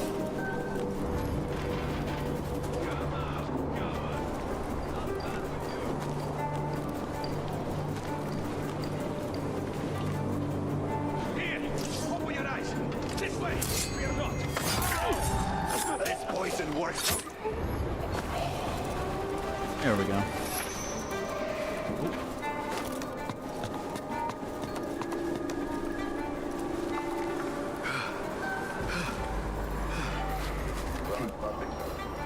Yeah, I mean, they haven't really said anything about Punisher and Daredevil and all those guys. I mean, there's obviously a very wide Marvel universe now, so it's like, you know, if they want to be in Doomsday, if there's a reason for characters to be in it, fine.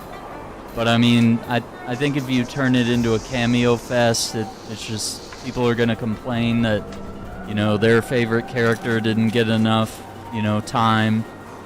So it's like, you have to make sure that everyone's there with intention. You know, the street level heroes might have their own problems to deal with, whereas, you know, the intergalactic and cosmic heroes will have their own problems to deal with as well. So it's like, you don't want to cram all these people in without good reason. And it's like, Punisher needs his own show again, and they need to do the character justice. And I think it's really cool when he shows up, you know, next to Spider-Man or Daredevil or Black Widow or anybody, because he's such a drastic comparison between all these heroes. You know, he's the anti-hero. He's the guy who breaks all the rules. You know, he's the one who, you know, thinks that killing is the way to go, and everyone else has these moral codes and whatnot.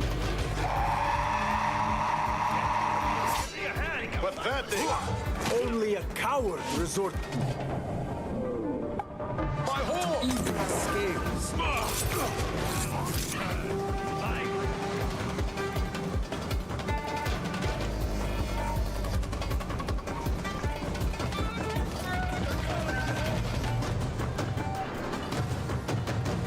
Yeah, Iceman's just a hater. Like, I don't like Tom Holland or his movies, but like,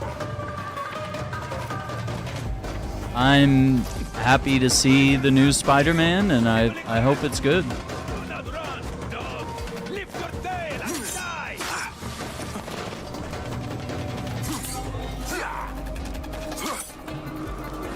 must tread more carefully. If you have any pride.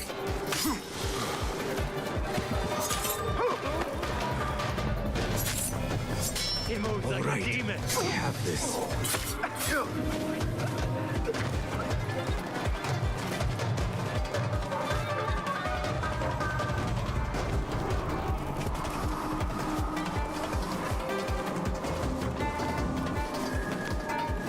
Sneak over here. Yeah, and for like a movie like Doomsday, you gotta go the Zack Snyder's Justice League route. It needs to be a 3 or 4 hour movie. It needs to be epic. You don't need to be cutting out parts of the movie, because Marvel has a history of cutting, especially with Spider-Man movies. They cut some of the best scenes from their movies. I'll be like, what? Why would you? No, why would you do this? And they'll be like, oh, well, theater industry analytics say that people have to go pee every so often. I'm like, oh, fuck off, you know? You can't sit still for 3 or 4 hours if you can't go to the restroom before you go watch the movie, and, you know, try not to drink too much soda. You know, just everything in moderation, you'll be fine.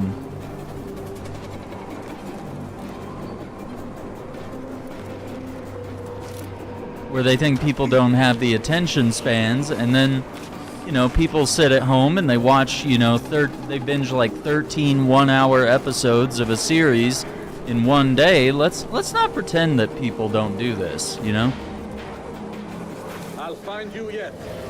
Yeah, pretending people can't sit still for 3 or 4 hours is ridiculous. But, you know, these are epic films, and they need to take place within a time frame, kind of like Lord of the Rings. Those were incredibly epic movies and really good stories, and, you know, they need to be as long as the narrative served.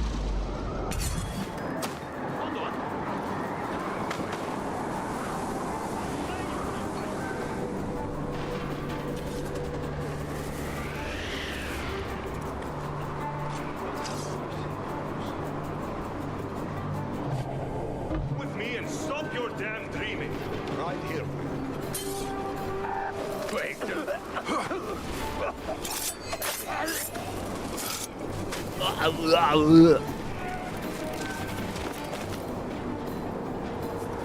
Hello?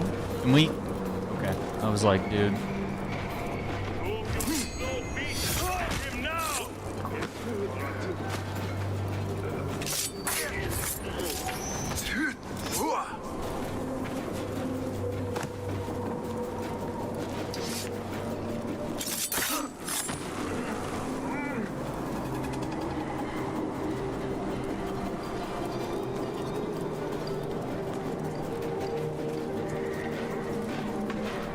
There we go. Yeah, we'll see.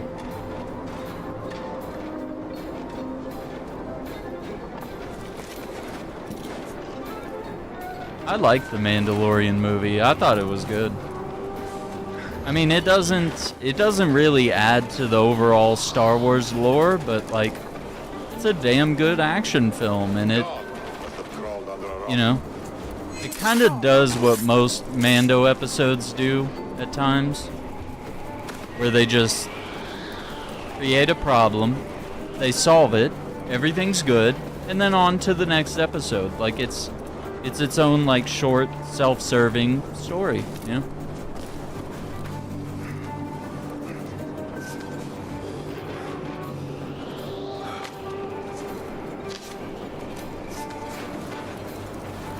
I understand not everybody will like it, but I thought it was great. And it actually kind of does further the bond between the Mandalorian and Grogu, and it also serves as a really good movie for just people that have never seen Mando. It's like you can enjoy this as its own self-contained Mandalorian adventure, and then you can go back and watch the TV show and still have a great time watching it. So like it's one of those rare cases where you can go into that video or that movie knowing nothing. Oh, fuck this. No way he saw me. Now is the time.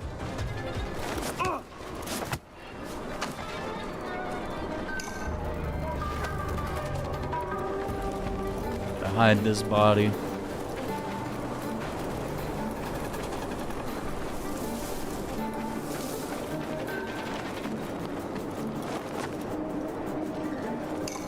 Alright, maybe I better not throw him over the edge. Put him in the bushes or something. No?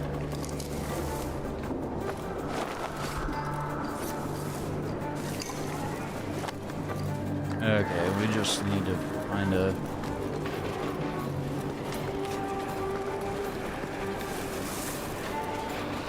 I don't know why you hate most movies nowadays, Iceman. You just hate everything, and it's kind of dull and unoriginal.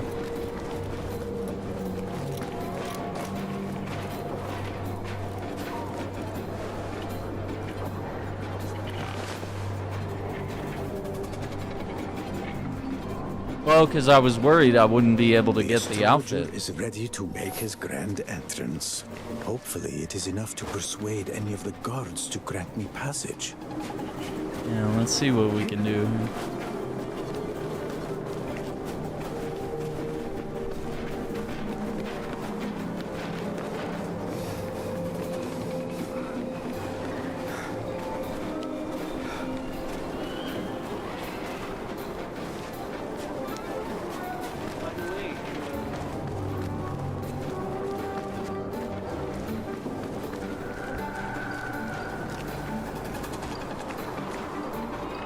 Open this door at once! Who is there? It is the astrologer. I bring the astrolabe Nimlot requested. Nimlot is busy. We must wait. I have other matters to attend to. If Nimlot wants the astrolabe, he must see me now. Fine, fine. Keep your temper.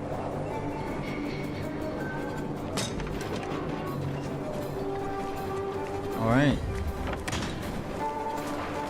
None of them are the man I seek. It angers me that some mortals in Karkh has murdered the abyss. It is not certain to be true, but it is what's been said now by a great number of people. Ibis dead, you say?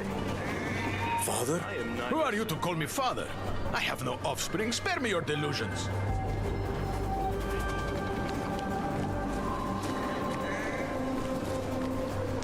Screaming from their saddles. I'll teach you my shoulder thing. They always fall for me. Saved my backside so many times to come. That's how I feel to put on these cheap guards back Is that my father suffering such torments?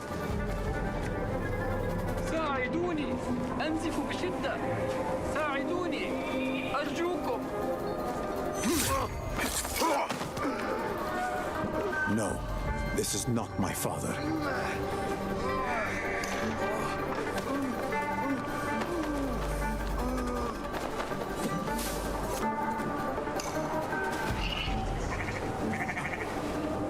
Thank you. I feared it was the end for me. You can show your gratitude by telling me where I can find Nimlot.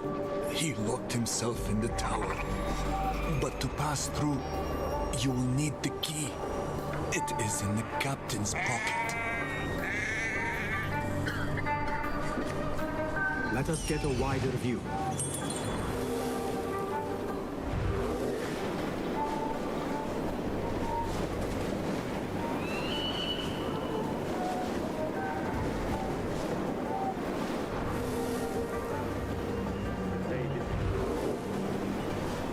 Oh, there's where the key is. Okay.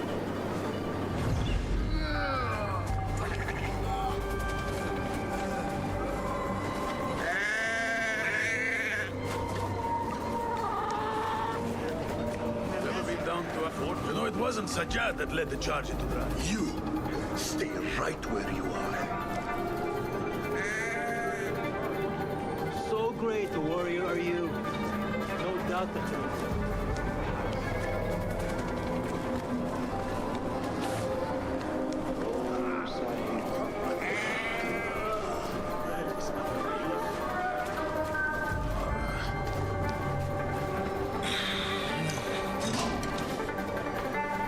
This miserable wretch is not my father.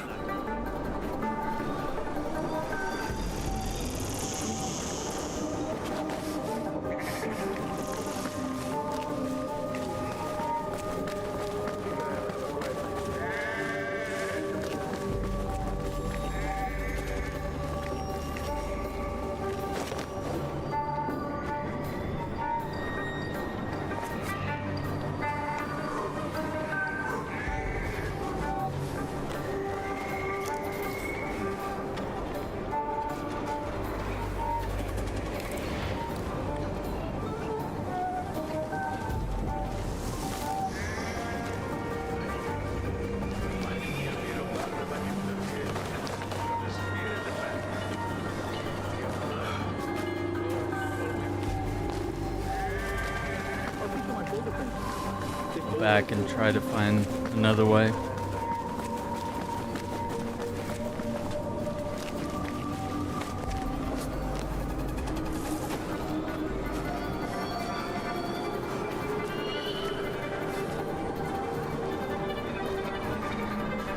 Nothing can hide from us, Enkidu. They are wild, but formidable warriors. But so am I.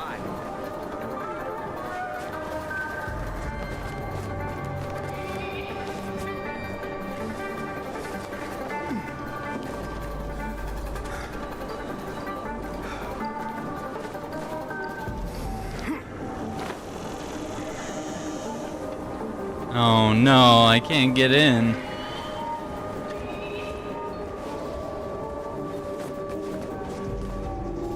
Hey!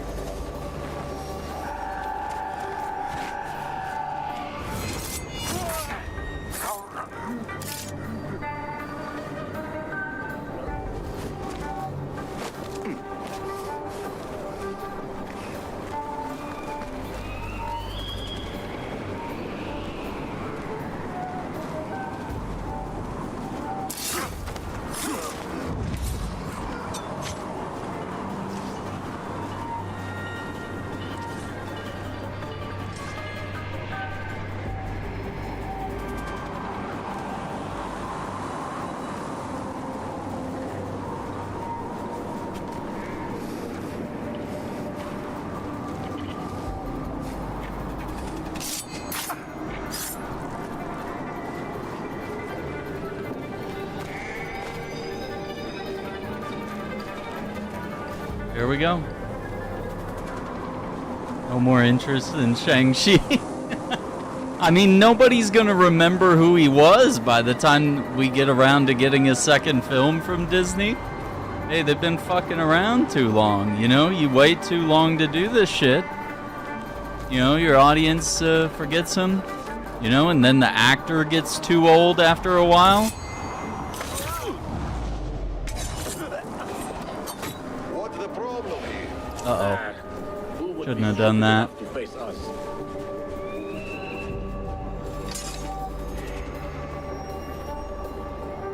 Shouldn't have done that.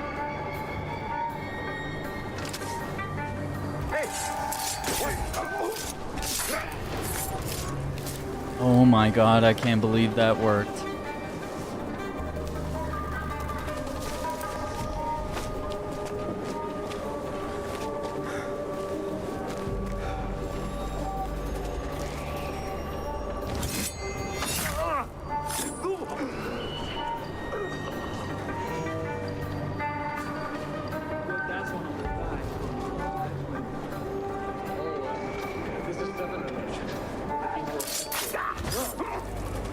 Might be carrying something good, if not too heavily armed. Life is short, so take what you can from it. The hero of the long will best for us. Do you remember? Hey! Not getting through. Calling backup!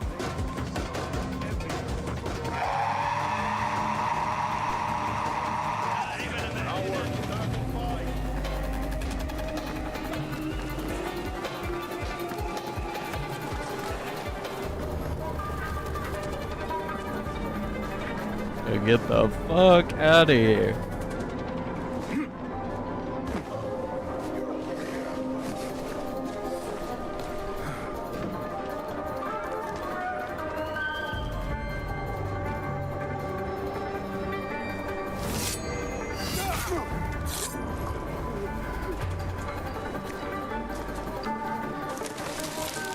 Oh my god, I thought I really blew it right there. Okay, I think we're good.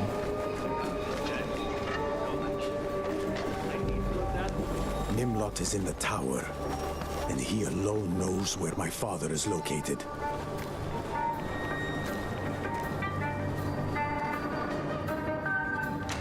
See what's up.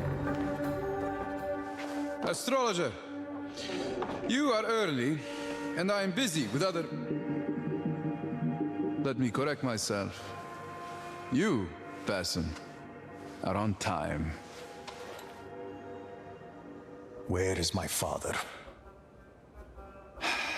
Where is my father? I could ask the same of you. What are you blathering on about? You think you can use my father as a hostage to save your own life? That was never the plan. Then what? To watch you suffer as I slowly slit the old pig's throat. Why involve him?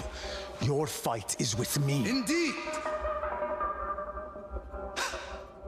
You truly have no idea, do you? Let me demystify it for you. A father for a father. Your father? What was it you called him? Al-Ghul? Yeah, bro.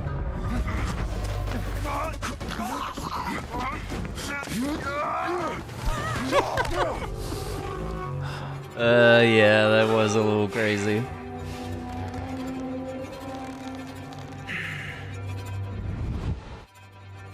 You are his son. Was, Basim. I was his son. Killing Al-Ghul was an act of justice. Yeah. Ah, yes. The Hidden Ones and their moral high ground. You believe so fiercely in your spotless justice. But what of his Haqq ibn Khalid? You only know him as a memory. And yet here you are, ready to kill anyone standing in your way. Your father was a monster. Your kind never pause to consider the consequence of your deeds, do you? You think of justice as an end in itself, yet justice is consequence. Where is my father? As I said, you will kill anyone standing in your way. I stand in your way. Father. I know exactly what you're thinking. Can you reach me before I reach him? Of course, if my dagger parts his flesh even as yours parts mine, for me, it will be worth it. Speak your final words. Some months ago, after many years away, I returned home to Baghdad to see my father one last time. But as we were merely starting to rekindle our ties, you stole that from me. My chance to show him I had made something of myself. Your father deserved death. You deserve death. Who are you to decree a man's death, Basim ibn Ishaq?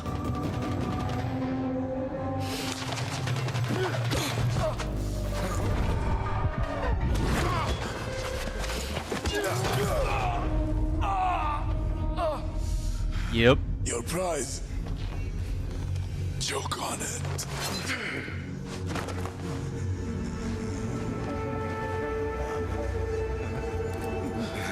Father.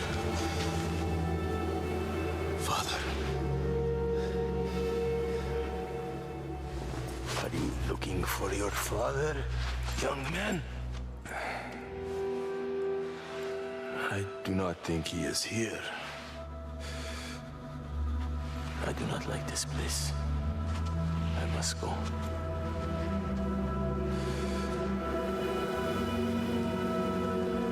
Oh no. You have dementia?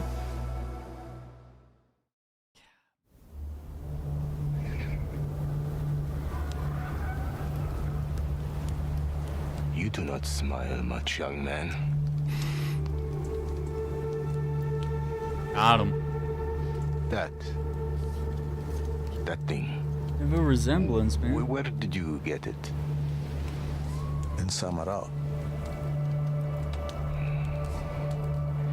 Why has Samara changed so much? It is very dark. I do not like it. What do you remember of Samara? Of home? I have lived here all my life. But now, the Khalifa says that I must go to another place. No coming back. What of your son? Yes. Basim. That is his name. He is my son. My boy must not suffer for my failure. The journey I must take, the dangers, the shame. He will not taste them. They are mine. Alone. My son, he has a future. I have none. Why not tell him this? He is too young. He cannot understand. I must do something. Sit. What must you do? I will see the sunrise one more time I leave Samara. There is a tomb out there, like the ones in Al-Hawla.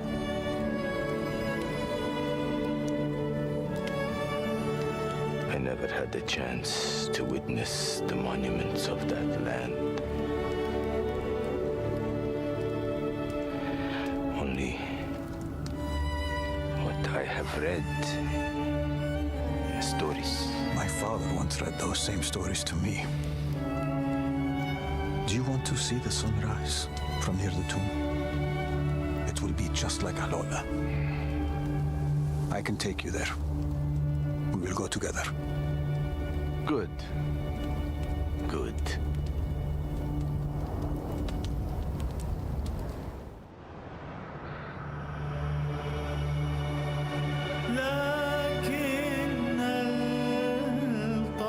Oh man.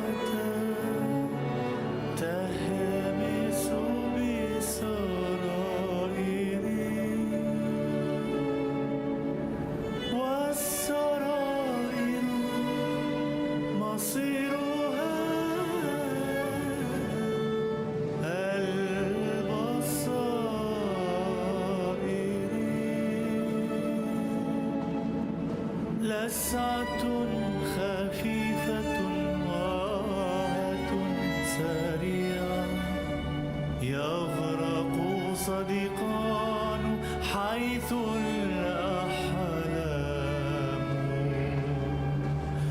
قبيعة. New robes. Do you remember your wife? Wife? I have no wife.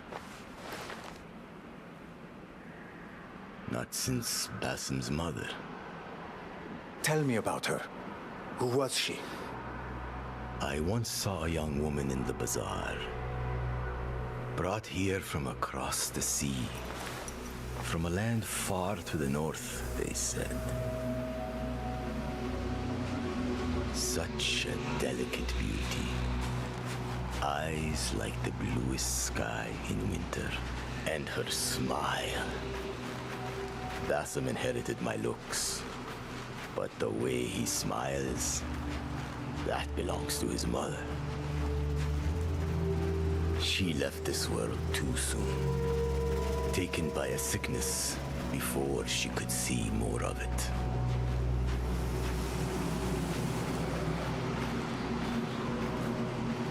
What was her name? I cannot recall. It is gone. After you left Samara, where did you journey? I have not left Samara. I am here even now. Though that time draws to an end. Then, where do you wish to go? I would dearly love to behold the great mosque of Qurtuba in Al-Andalus. And one day, the ancient marvels of Al-Ulla. They say those wonders are unsurpassed.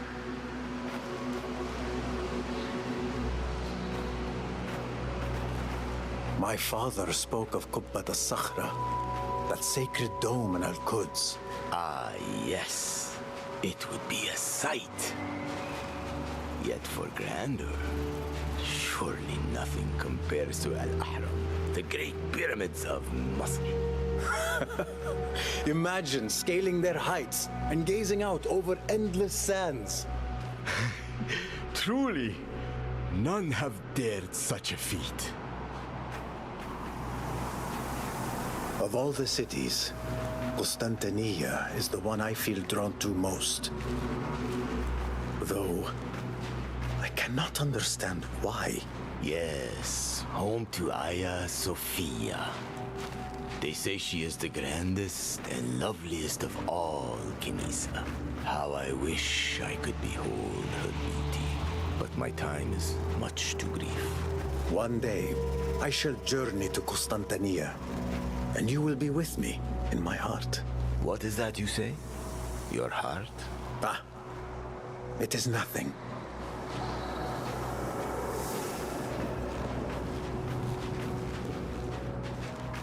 Man. Look, we are nearly at the tomb. What a game to play for Father's Day. This is Basim walking with his father.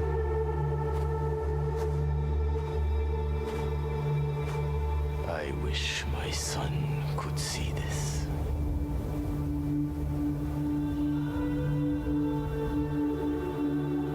Basim, the one who smiles. He is a good boy. He will grow into a fine man one day.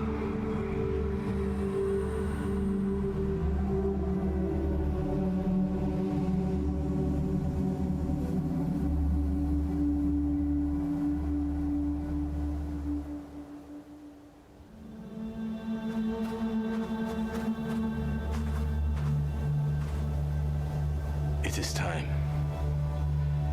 I must go. I will not be coming back.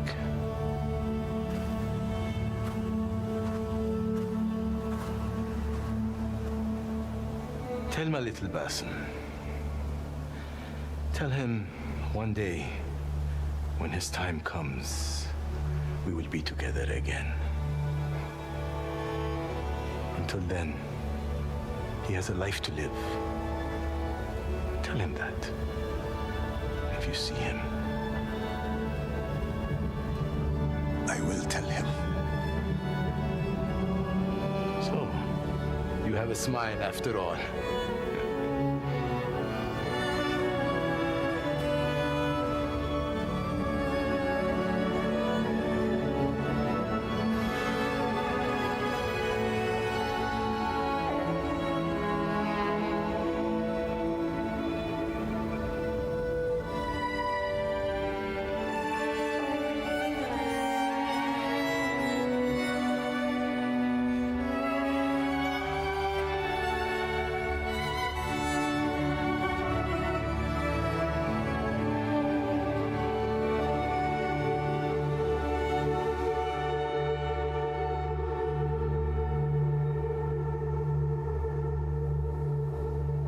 Wow.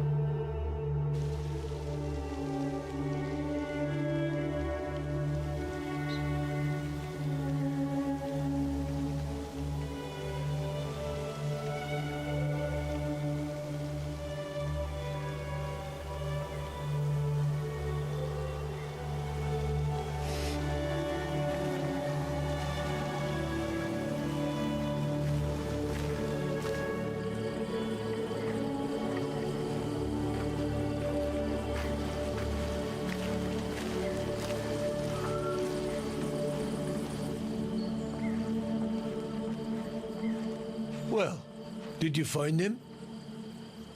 A mere echo of the man I once knew. Time has wrought its changes. Yet, my heart remains thankful. I do not understand. I have faced my past, Derwish. Few get that chance. Now, I must look toward the future. Toward the man I am destined to become.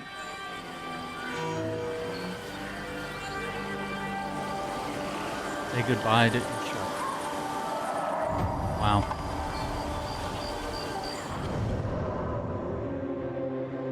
Renowned architect.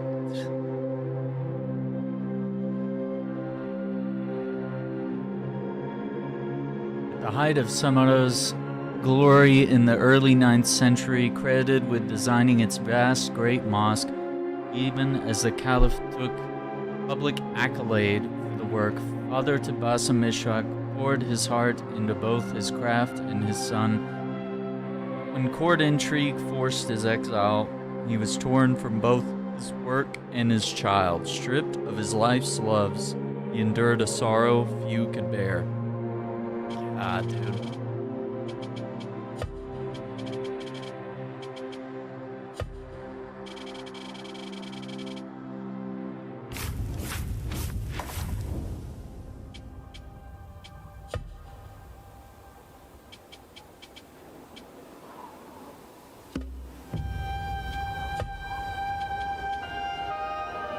Nimlot's sword? Wow.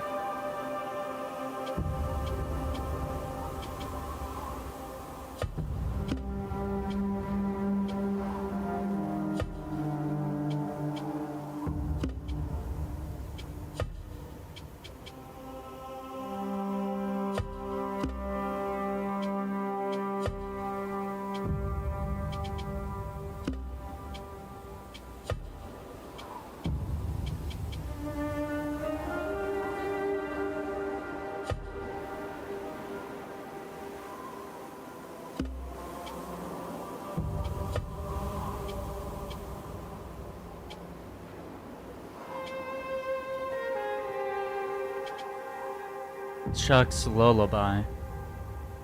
Oh, no way. We can play that on the Oud? I really want an Oud, by the way. Unrelated. But they are a little pricey. $300-400. Get one.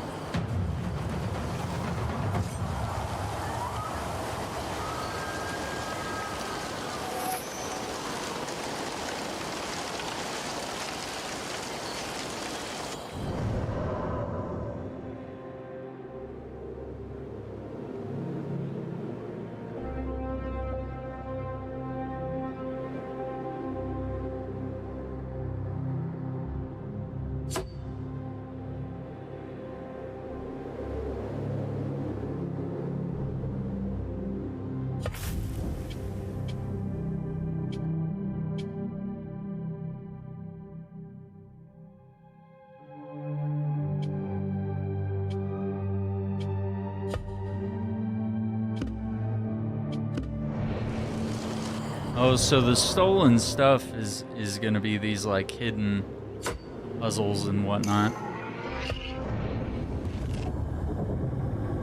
Mutiny, is that the Jason Statham movie? I don't know.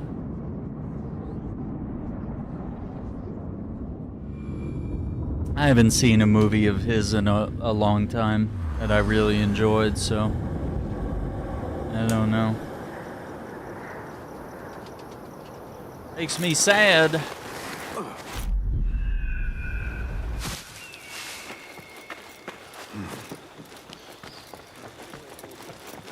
feel like a lot of his films have lost the magic that they had in the early 2000s. First two Transporter movies.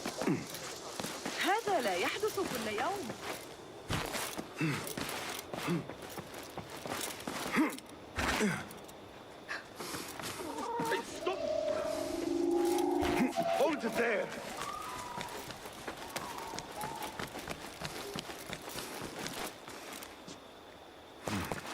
Hey, where did you... Well, that was exciting.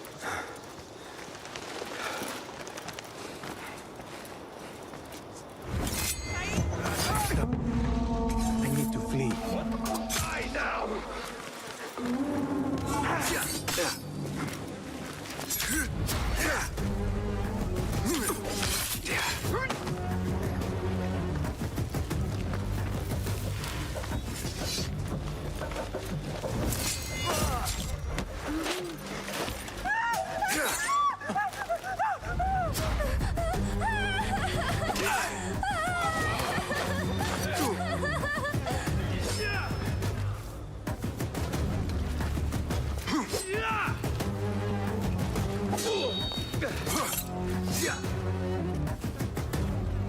The law sends its regards, Karkh.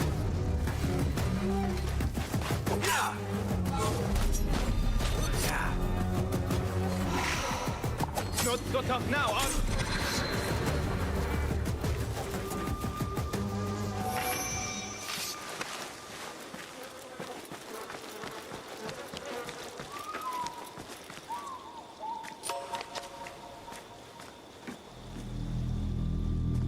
By all accounts, your father seems to have been a wicked man. And although one might argue that he did not deserve to die, you did not deserve the fate he had in store for you. Then you understand. Perhaps I understand enough. Be well.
یا ابوالفضل کمک اینجا به من ارتباطی نداره Chicken.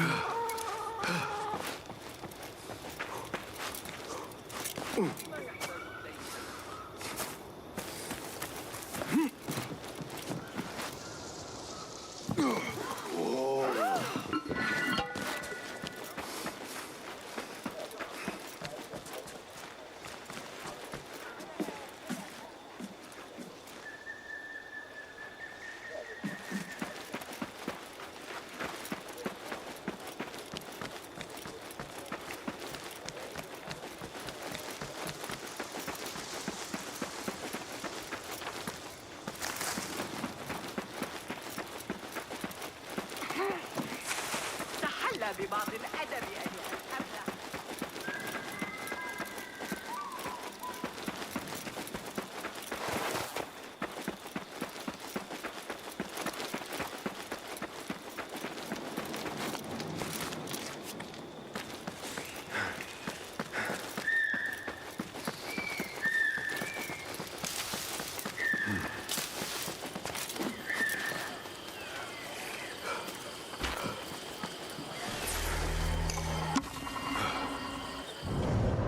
Incense Road.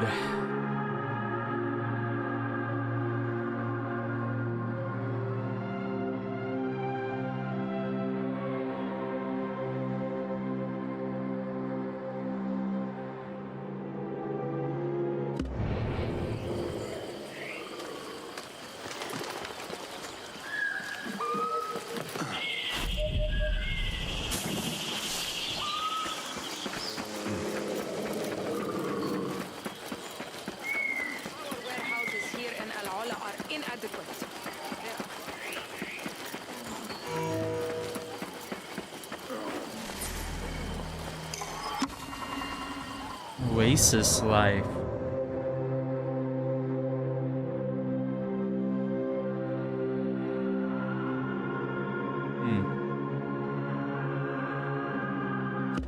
Interesting.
Oasis irrigation and flora.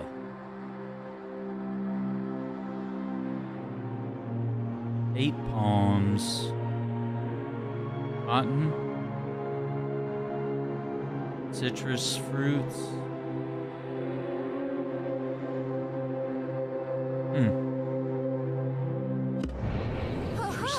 أراهنك على أن عمر الصغير هناك أيضا.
Ruinous Sanctuary.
Path to Eternity.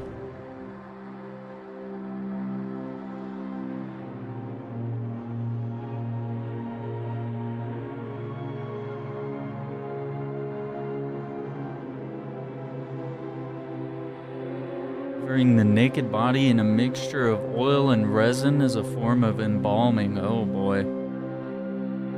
One particularly well-preserved skeleton. This indicates that bodies were then covered with a 3-part shroud, a thin layer of red-dyed hair cloth, and 2 layers of unbleached linen. Second one thicker than the first and held in place with straps. Other was used like a stretcher to transport the body into the tomb. Wow. Patron and their descendants.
Actually, can we just fast travel?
Roman life.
I kind of want to see if we can find all these collectibles and if there's anything else we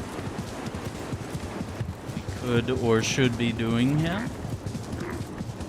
And I don't know, maybe if we feel like playing another game tonight, we can.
City surrounded by the dead. Acropolis of 29 tombs. Oh my god.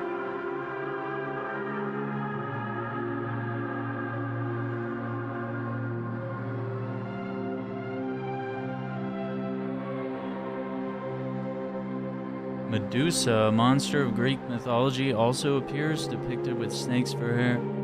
According to legend, transform those who dared meet her eyes into stone. Why would that be out here? That's kind of crazy.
Yeah, I think that's pretty neat. I'm interested to see Supergirl. I think it comes out pretty soon, yeah? Need to go see that.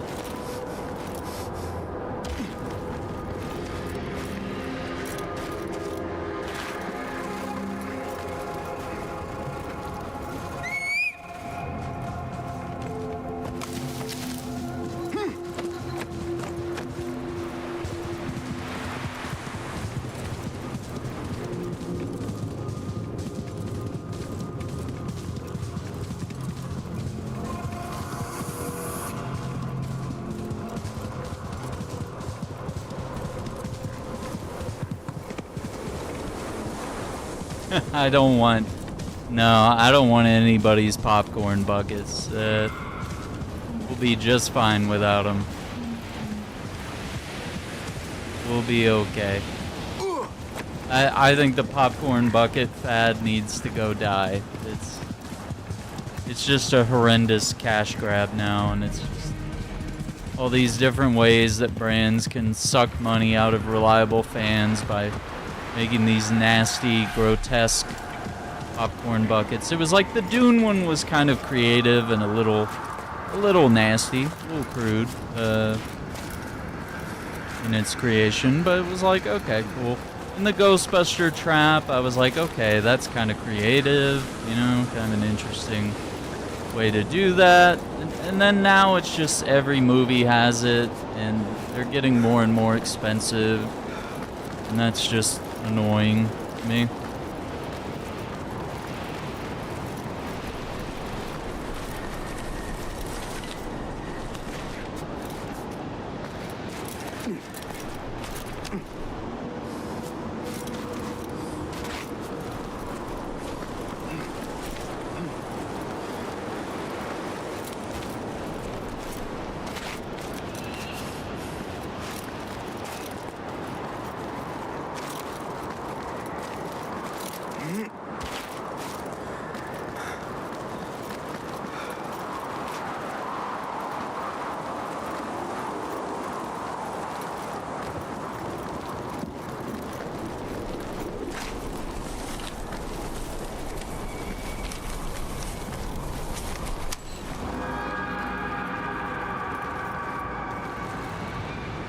Remains of yesterday. Yeah, like I don't like it. I think it's just dumb. I don't know, maybe some people will have, you know, their favorite popcorn buckets. Like, I obviously bought the Yoshi one, which hasn't arrived yet. It's not coming till August. And I'm not gonna use it for popcorn. I'll probably just put some snacks in there, because I don't want it to get all dirty. I only want to keep things that are clean and sealed in there.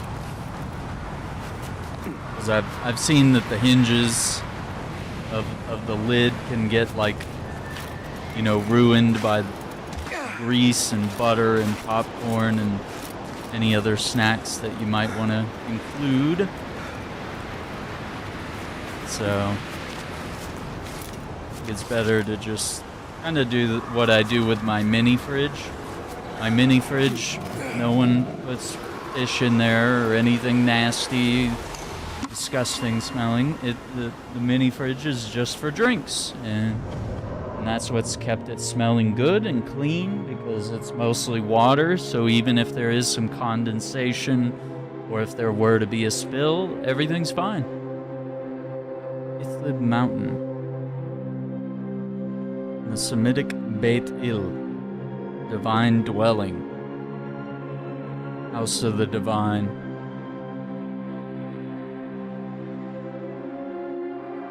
Hey, bro. We are the original Semitic people.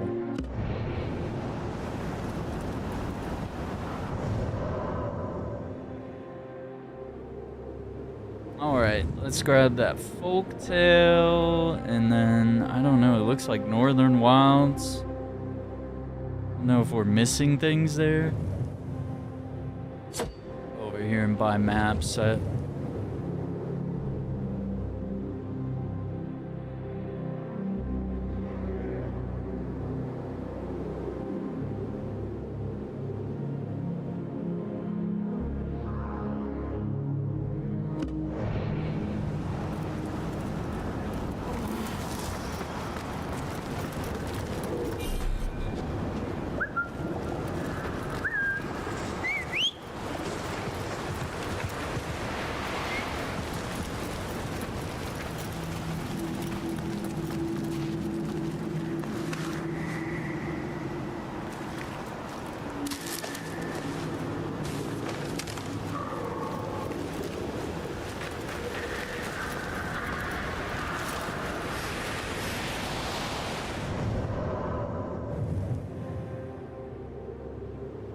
Is the folktale above us?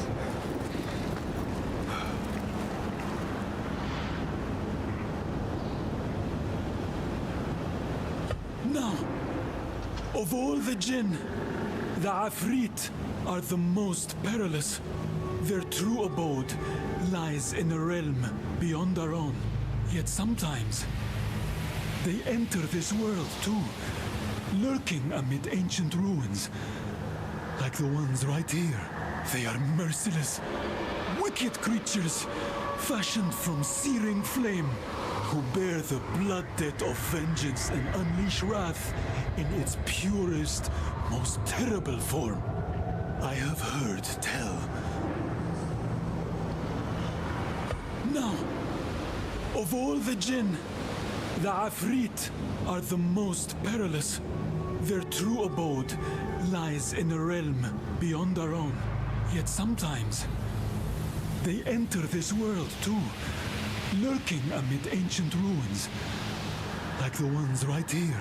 They are merciless, wicked creatures, fashioned from searing flame, who bear the blood debt of vengeance and unleash wrath in its purest, most terrible form.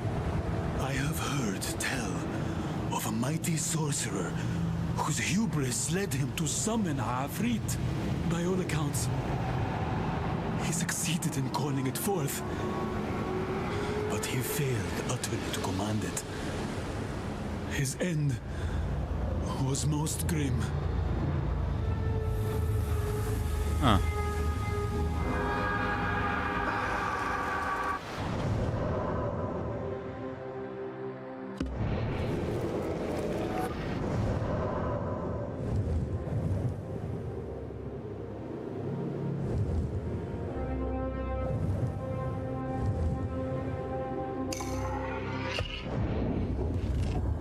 Is that what the next Evil Dead movie is supposed to be?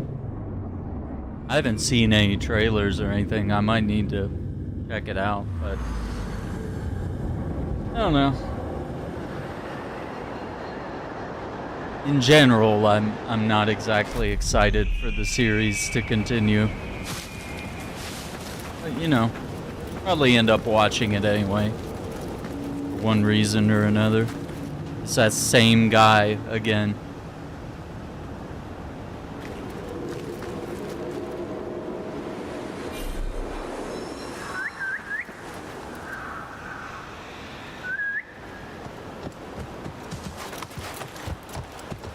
Okay, let me do a quick break and we'll be right back. Need to grab a drink, yeah.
Quack, quack.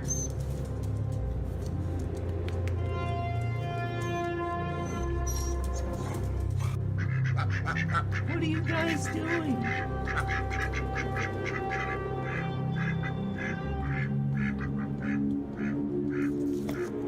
Are you guys for real?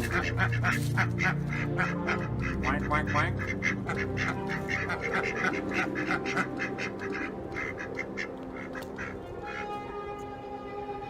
You guys have a lot to talk about? Yeah, me too. Whoa!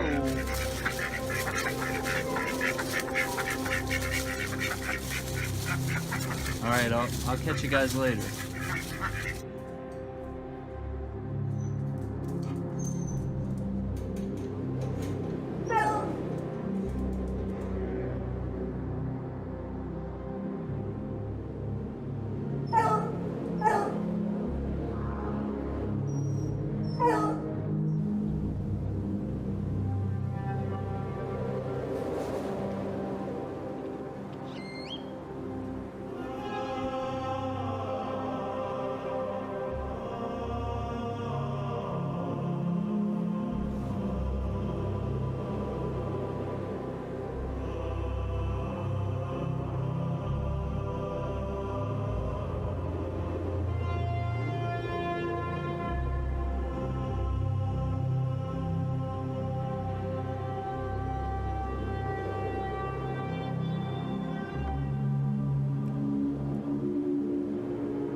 Quack, quack.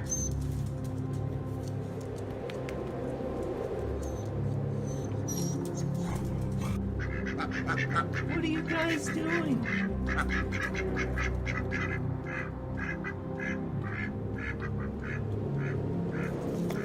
Are you guys for real? Quack, quack, quack.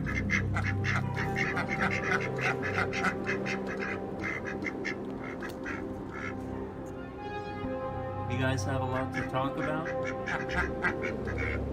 Yeah, me too.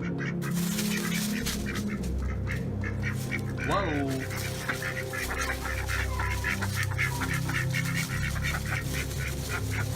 Alright, I'll catch you guys later.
Quack, quack.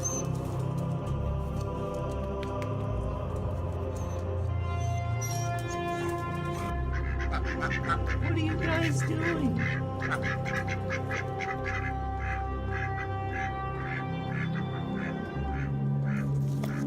Are you guys for real? Quack, quack, quack.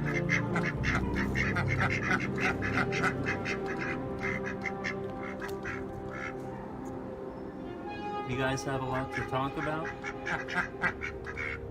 Yeah, me too. Whoa!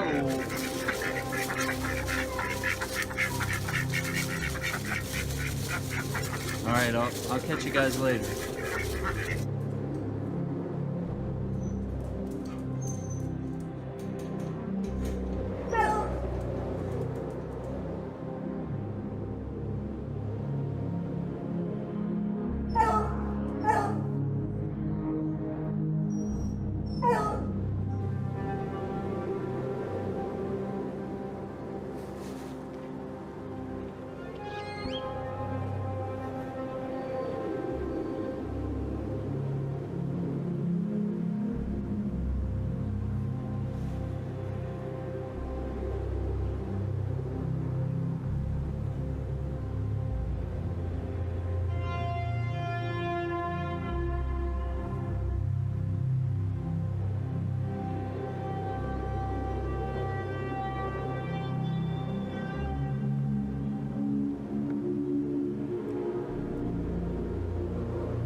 quack.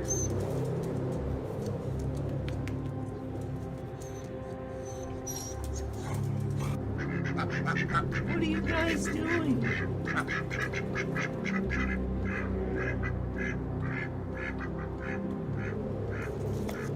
Are you guys for real?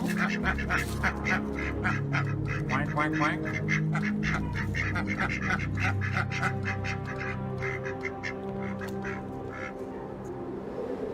You guys have a lot to talk about? Yeah, me too. Whoa.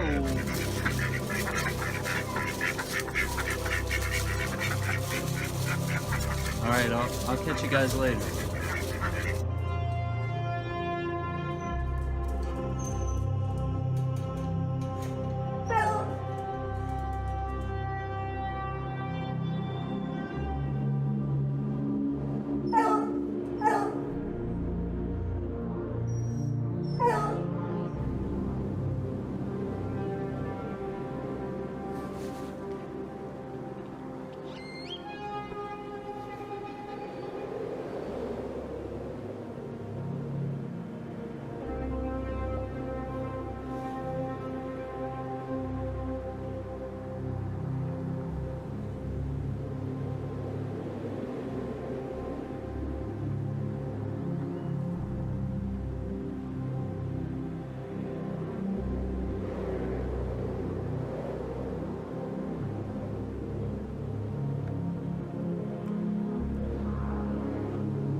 All right, let's rock.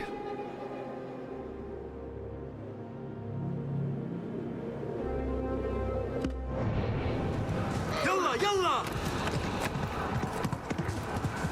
Gonna fix me a nice drink here. We got some ranch water.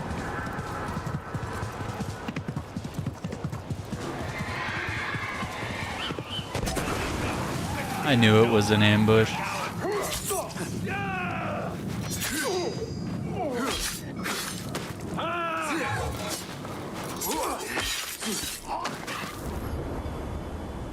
And you guys, I do very well.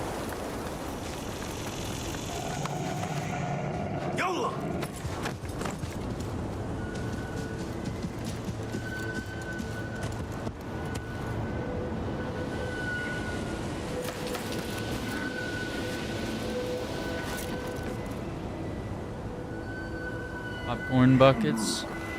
Honestly, I think the Yoshi one will be the only one I have. Yeah. I've never really cared for any of the others. Yeah, and this thing is close, it won't even...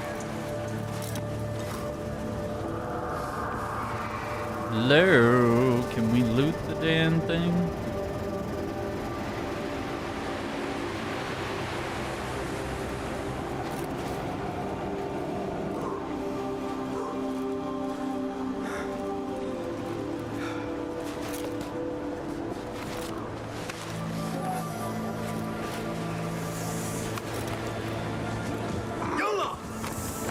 Nah, I don't think so. I mean, to Marvel's point, some of the movie theater cups that are like themed for some of the movies, those are really cool. Like I'm pretty sure I have a couple from like Marvel movies and like the Super Mario movies. You know, there's been DC Comics films over the years that come out with a plastic cup that you can buy at the movie theater. Like, you know, that's okay. It's just when you overdo things that it just kind of feels like you're trying to milk the customer for money. Instead of it being like an event where it's like, oh my god, this movie was amazing and I have the cup, you know, from the movie to take home and I can enjoy it now forever. Like, that's cool. Like that.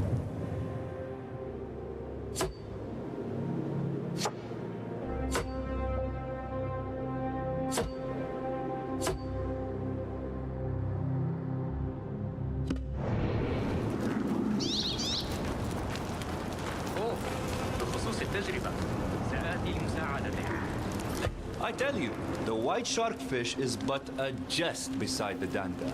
Surely the mightiest beast in all the sea. It devours great creatures whole. And some say a single dandan once swallowed an entire ship with all its crew. Although I know of one fisherman who swears that this fish perishes at the taste of human flesh, or even at the sound of a human's cry. But even if this is true, it remains a wondrous creature. They say its fat runs bright as gold and sweeter than honey. Anoint yourself with it, they say, and you can even endure the deepest depths of the sea.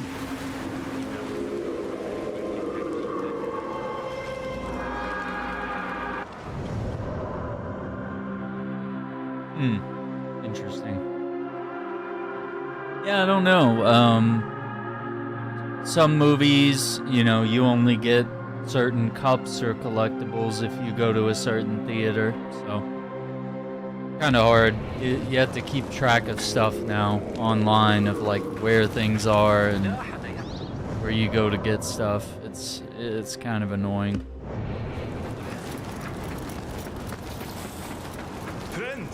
Friend, please. A moment, please. Yes.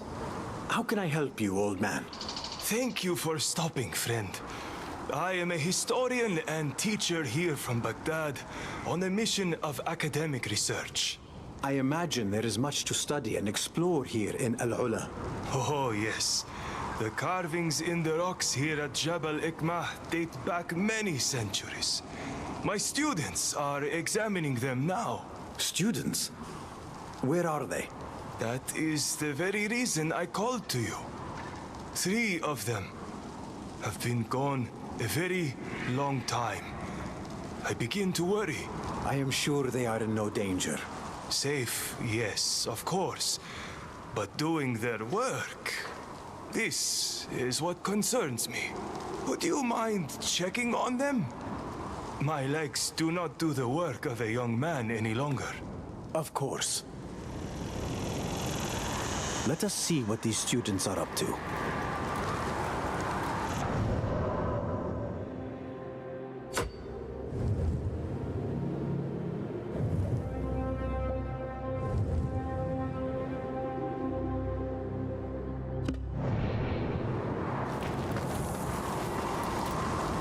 Hello again. Were you able to find them? No, but I will. Please, make certain that they are all...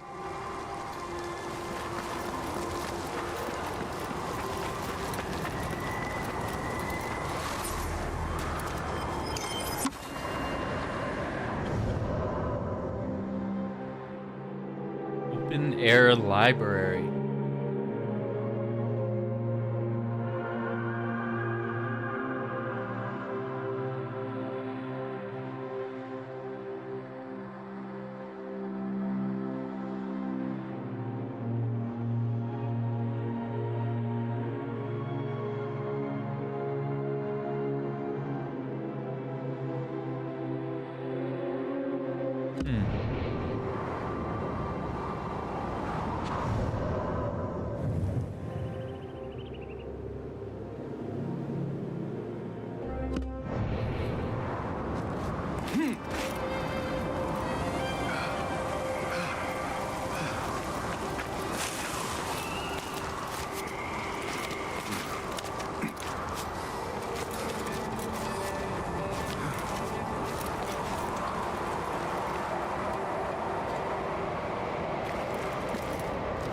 A student of old carvings, are you? You have a keen eye. May I ask what you see in this relic of the past? To my reckoning, it resembles a field, one arrayed with a type of crop. But please, tell me what you see. I see your confusion. However, it is really a carving of a traditional flatbread covered with muhammara. Ah, thank you for opening my eyes to these insights. It is my duty and pleasure.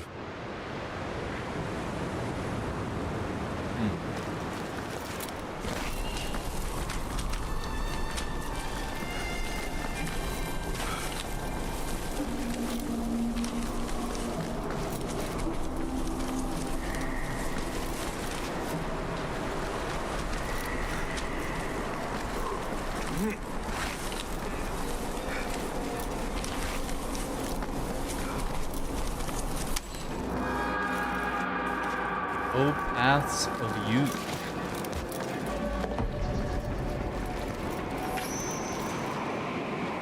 Your interest in these carvings suggests you are a student of such artifacts. Is that correct? Hello, friend. Yes, I'm considering their meaning. May I ask what you think of this one? I am no scholar, but this looks to me like a hunting party of some sort. Though what they are after, I cannot say. To a layman's eye, perhaps. But if I pointed out that what you see are frogs celebrating the harvest, what do you see now? Frogs. A folk tale, my friend. Surely not true frogs. However, I enjoyed your dismay at my words. You see it now, of course. Oh, yes.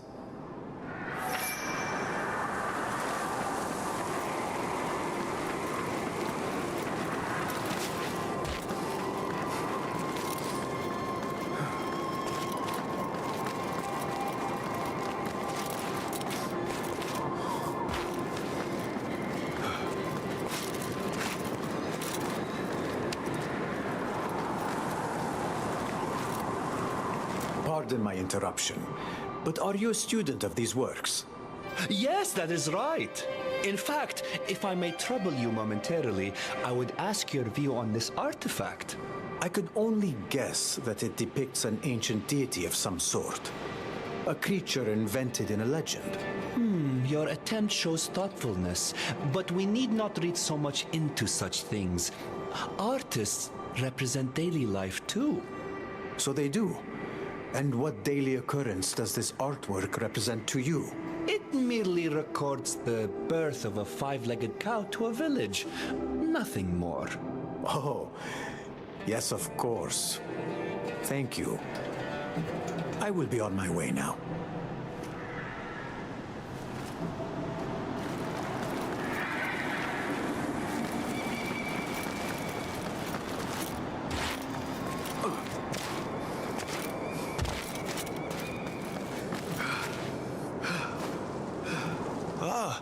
By the look on your face, I can see that at the very least, my students have not been devoured by leopards. I can tell you that their bodies do not appear damaged. Their eyes, however. I take it they shared with you some of their findings. Tell me, what have they surmised from the stone carvings? One of your students seemed to see in the etchings a scene depicting a hunt. Yes. Hunting is a theme that we see elsewhere commonly throughout this era. Reflecting upon life is an artist's work. A student recognized a representation of a farm or a field of crops. Of course. Agricultural traditions have always run deeply through the societies that have inhabited this region. Your student thought that they saw a beast. Perhaps a lion with wings that implied it referred to a deity. Very interesting. Yes, carvings throughout this region are rife with the animal deities that were worshipped at times. You are most kind and generous with your words. Many thanks for your assistance. Be well in your journeys. You are doing good work here. Teaching young people about the region's heritage is a noble calling. Goodbye.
Well met. Hello there. Let us see what you have got. Here is what I have. You are interested in buying information about oud melodies?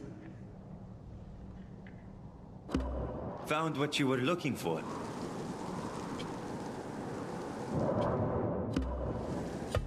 I must be on my way. Goodbye. Is it just the Northern Wilds? Yeah.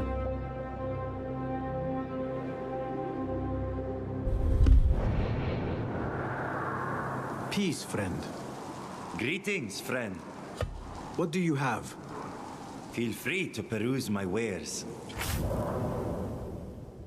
You are here to purchase knowledge about oud melodies? I am sure you will enjoy playing that music. You want to buy information about the robbers so you may locate any stolen good? Have you seen enough? I will see you later. Stay safe.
pre-ordered Wolverine. Nice. Yeah, I'm excited for that game. I think it looks really good.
What?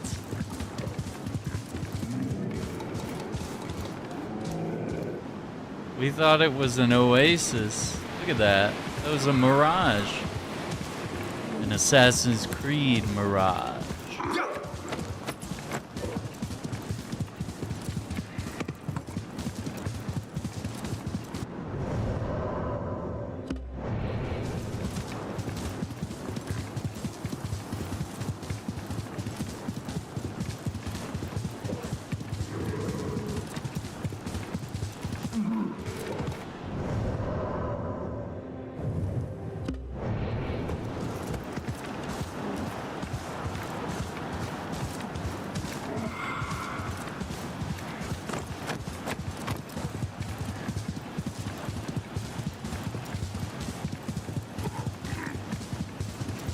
يلا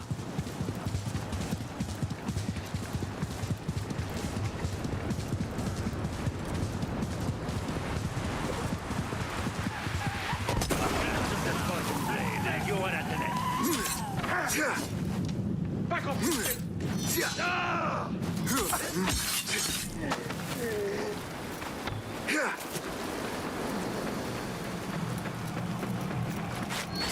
Your skull will fill with...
Okay, it looks like here's our last things.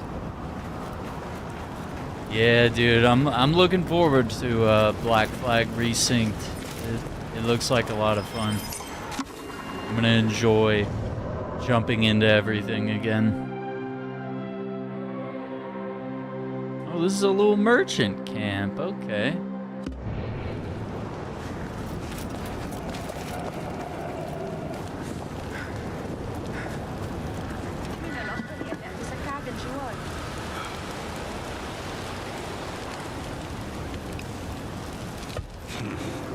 That is nothing, brothers. I have heard tell of a wondrous city far to the south called Obar by the desert folk. They say it was once a place of soaring pillars and date-filled gardens, richer than any oasis beneath the sun. Caravans that braved the surrounding desert spoke of gleaming palaces of red-hued stone and wells that never ran dry. Yet, one day, the sands rose as though by God's command and swallowed Obar whole, leaving nothing but an endless sea of dunes. Some say her people drew down God's wrath by their pride. For this reason, no man who ventures there now finds trace of palace or pillar, only the empty sands. We should carefully plan how best to share our...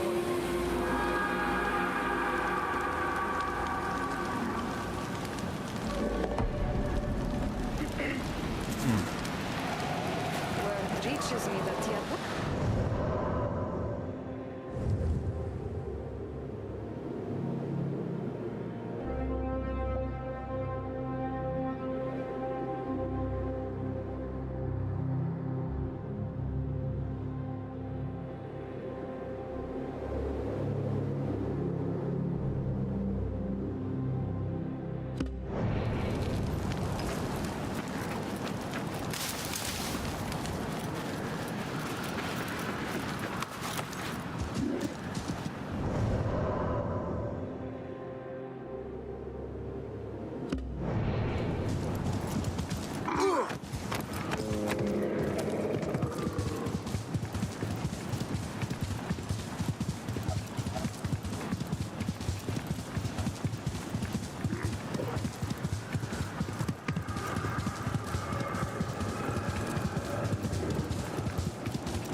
Leopards of Arabia.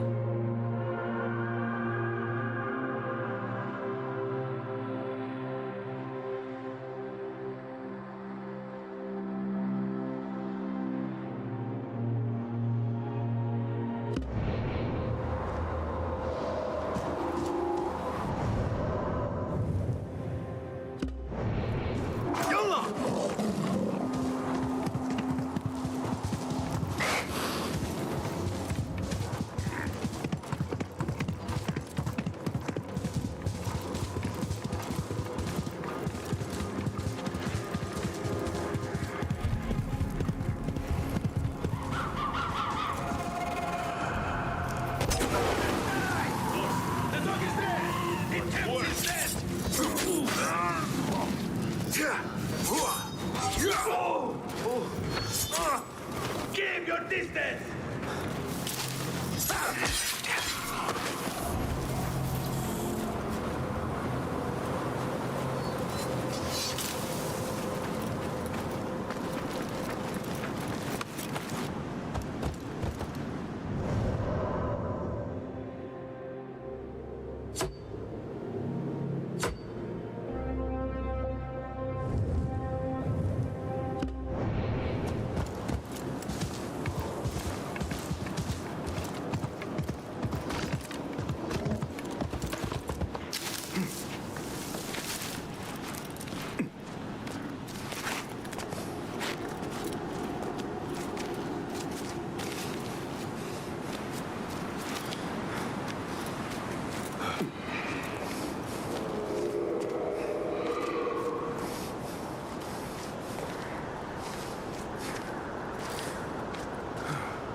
Solitary and stoic.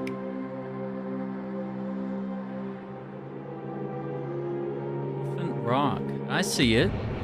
Makes sense.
What?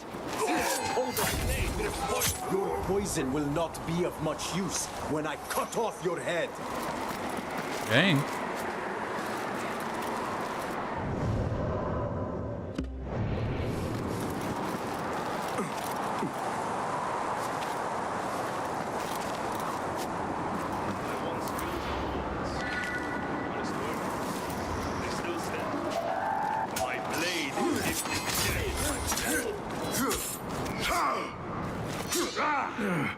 Be better.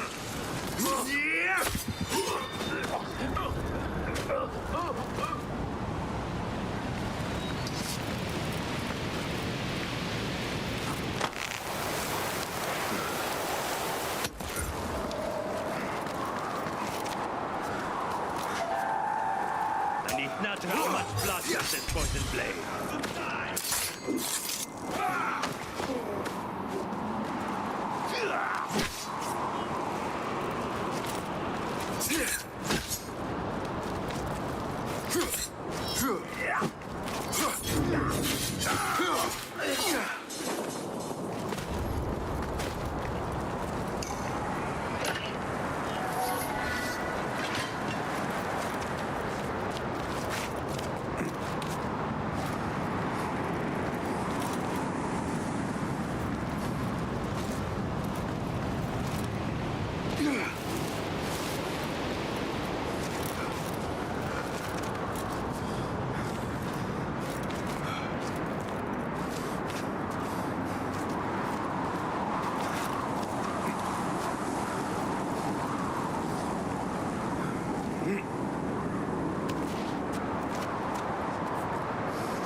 Yalla, yalla!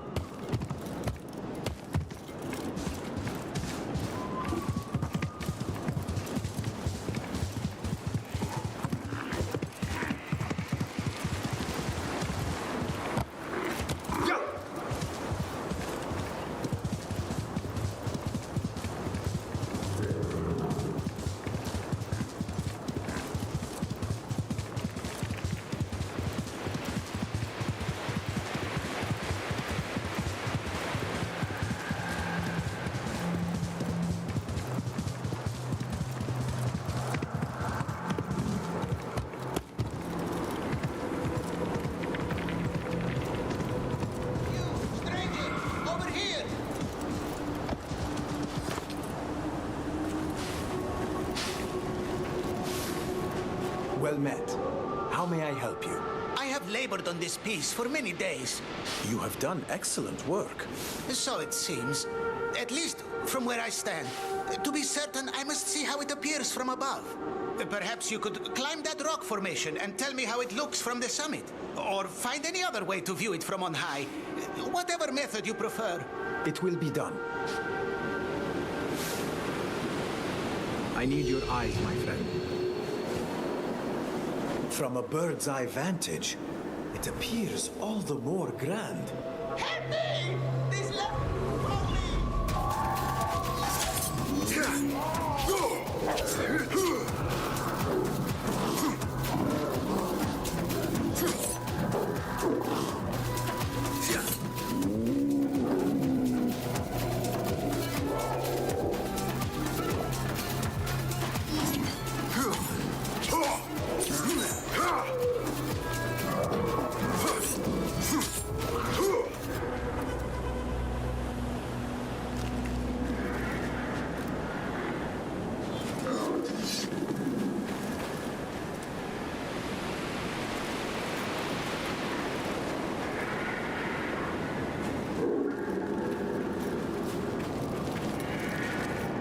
Show me the path ahead.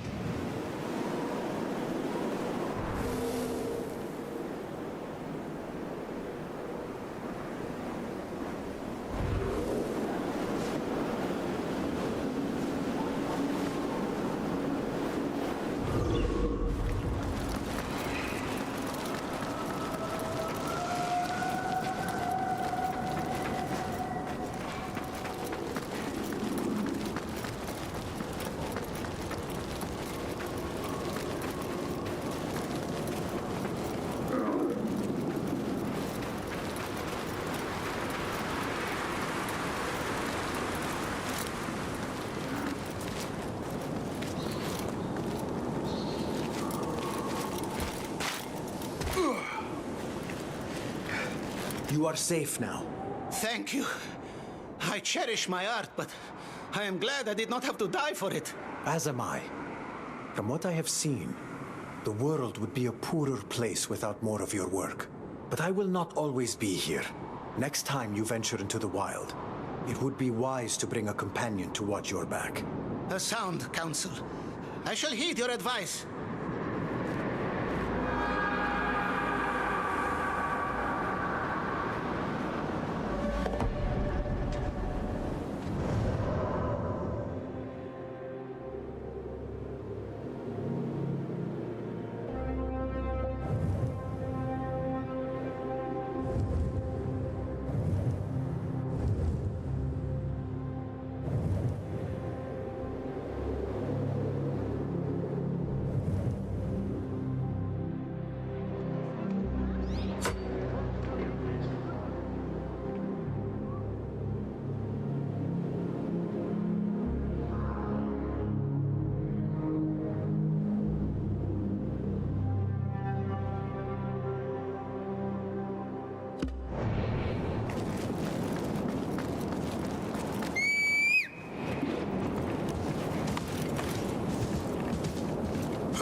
What's up, Tom?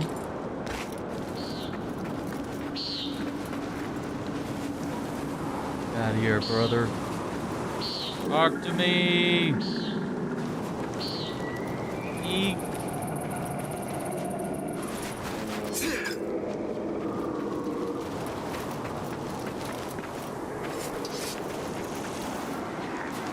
Oh no, it won't let me talk to him.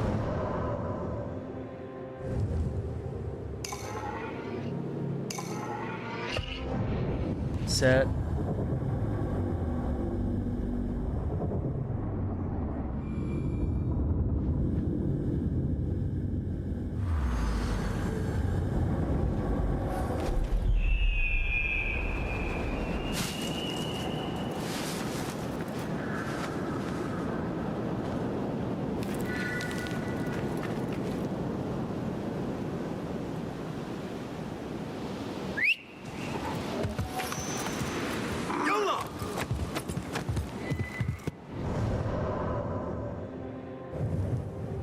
Nice.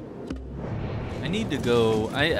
Well, I gotta do a Toy Story rewatch. I don't even know if I've seen them all. I know I've seen at least 3 of them, maybe. I just don't know if I've seen 4 of them. Okay.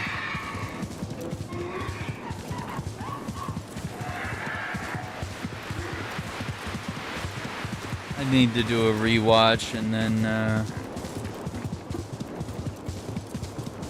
see the new one.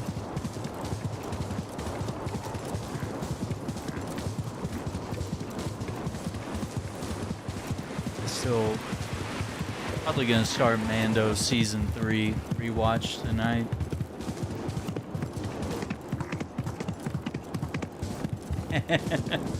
He hates everything. That's true. That's true, Marvel.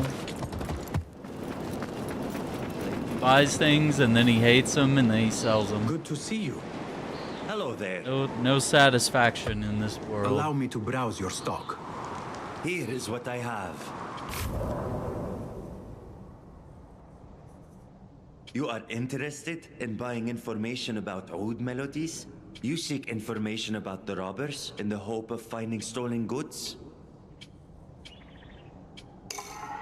Enjoy your next session on the oud. I pray you find those stolen goods. Found what you were looking for. I will be off then. Goodbye. Hello. Stay safe.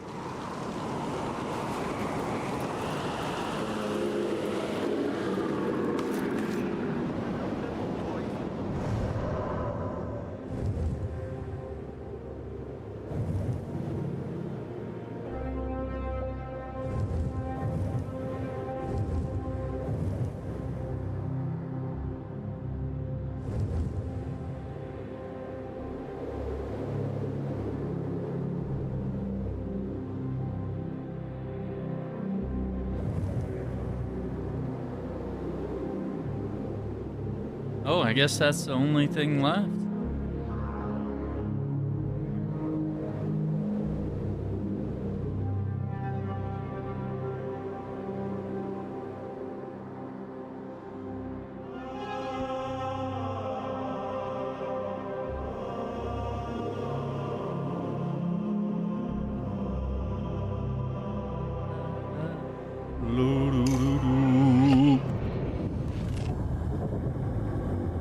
Yeah, I gotta check it out.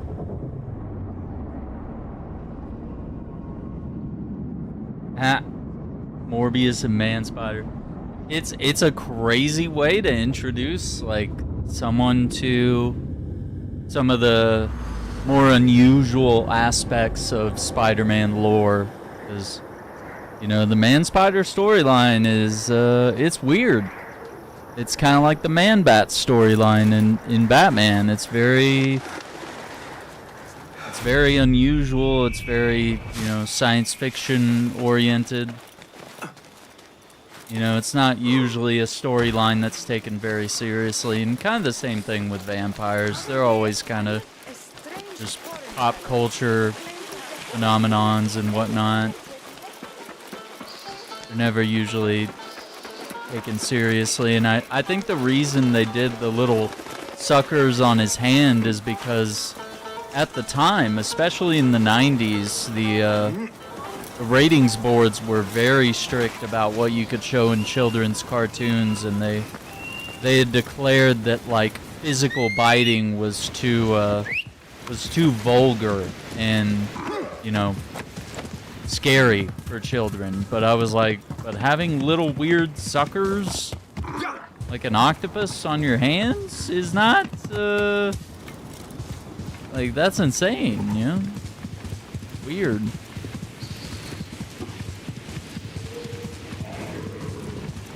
I was like, that shit looks traumatic. It looks worse than having fangs and just biting people and sucking their blood. But yeah, especially the Christian lobby had a pretty strong grip in the 80s and 90s over what could be shown on TV and in movies, especially involving children. Which, you know, for better or worse, I think it was ultimately probably a good thing that there was, you know, some form of care taken in the type of stuff that we were watching, because, you know, now I feel like there's no restrictions and there's just foul language everywhere. There's, you know, lewd conduct and people dressing scantily clad all over children and teenage media, where it definitely introduces a lot of adult and sexual themes at a very young age, which, you know, can interfere with, you know, nice, healthy development, you know. And especially the level of violence that we allow kids to see at such a young age now is pretty crazy.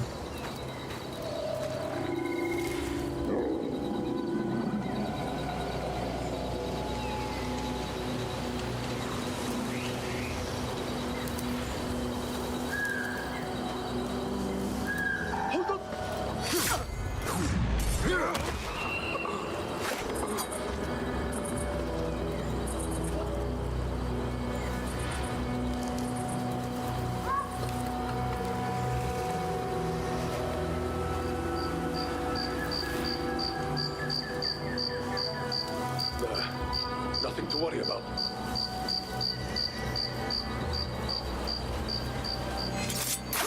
Breath now.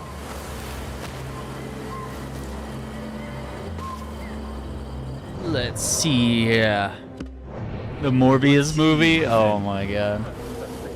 Yeah, I can't say I enjoyed that one. I gave it a fair shot. I went into it. You know, I wasn't being a Jared Leto hater. I was like, alright, let's see. You know, it's got Matt Smith, it's got Jared Leto. Hang on. Like, maybe everyone else is wrong. Maybe it is a total banger. But it didn't go so well.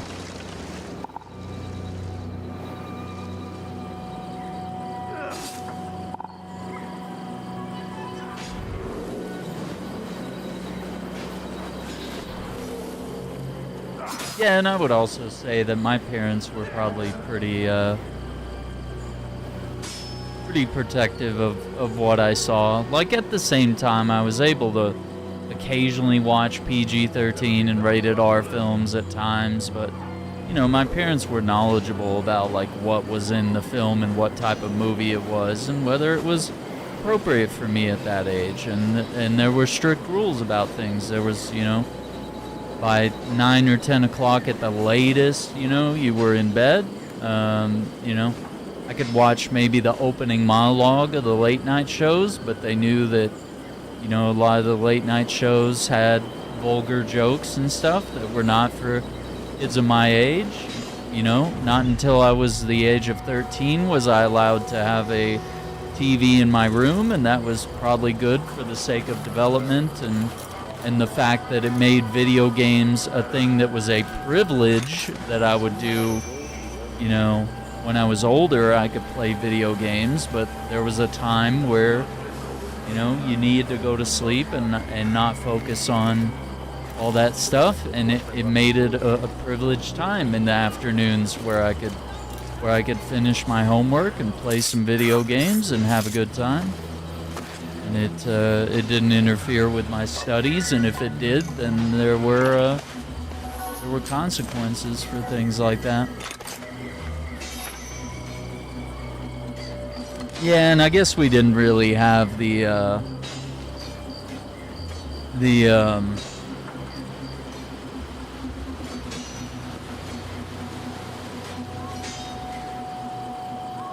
you know, obviously there was, I don't know, I guess around my age growing up, there wasn't a lot of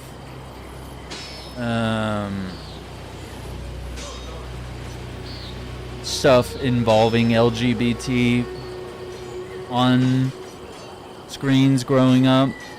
I think now it's much more prevalent, and if you want your kids exposed to that or learning about it, you know, there's probably a healthy way to approach it.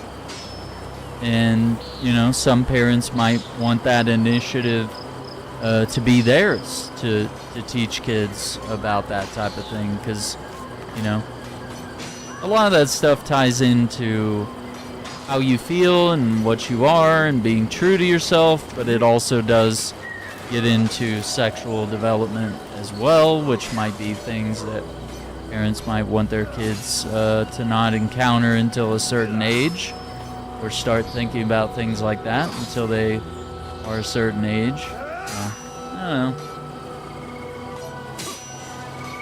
But yeah, I remember I was too young to watch the first Fast and Furious movie when it came out, but like, because that's when it was in theaters, you know, and my parents weren't really sure about what type of movie it was. But, you know, it'd be a few years later that I ended up seeing it, and then I was of course old enough to see part 2 and buy it on DVD, and I was super excited about all that. So I did it.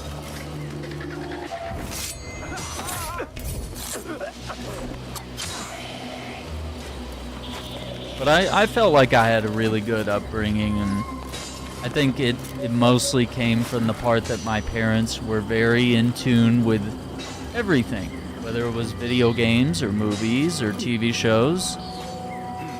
And I didn't, not until a certain age, I didn't even have Cartoon Network. We had Nickelodeon, we had basic cable, but Cartoon Network was like part of the fancier cable packages, you know? So those were things that were for more privileged kids, so I would only watch those if I was at a friend's house.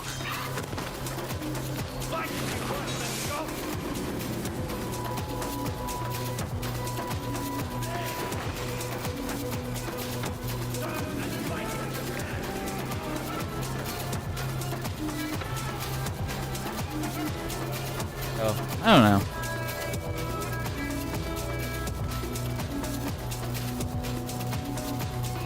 Yeah, and I mean, I think there were things in health classes and times where, you know, high school and junior high wanted to teach you about things like that.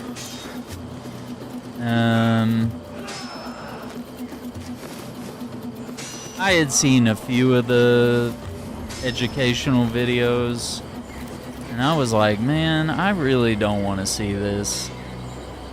I just tell my parents, I'd just be like, you know, this is actually kind of freaking horrible. I don't want to, you know, I know not to fool around with people. Like, I don't need to sit here and look at what STDs look like, you know? I don't need that stuff in my head. So, I had seen some of it, but I was like, God, I really don't want to, I don't need to see that. And our schools were mostly teaching abstinence only, which is not proven to be effective at all. Abstinence only actually proves to be more detrimental, and it's the reason why one of our county in specific in Texas was ranked the highest for teen pregnancies in the early 2000s. So we do need to get with the times and teach, you know, safe sex and condoms and all that. But there is, you know, there's definitely a proper age when you start teaching things like that, you know? You definitely don't teach it in like 4th grade, you know? It's the kind of thing you teach like teenagers, and once kids get cars and think they can do whatever they want, you know, that's when you start getting worried about what they might do in the backseat of their cars, you know?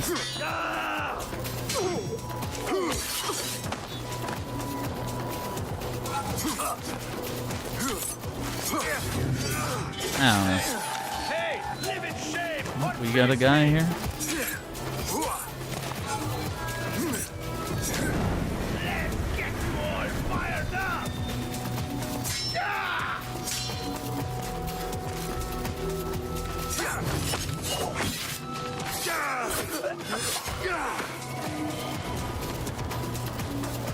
Yikes.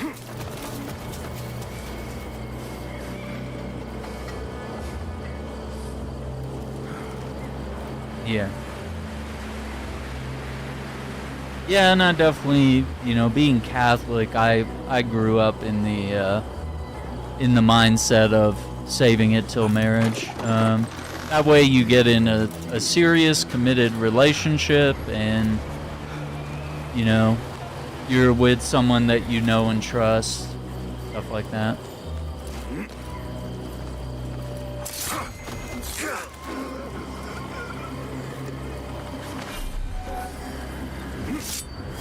But, you know, I get that a lot of people are not religious, and so they might be guided by more atheist policies, or just, you know, wanting to wing it and just see, you know, say when you know. But I mean, a lot of us think we know, and we get into a relationship where we truly appreciate and love someone, and we think they're the one, and then they end up not being that, and then we've kind of given ourselves away. And you can't really get that back. You can't really go back from that. You have my thanks. Someone please help me.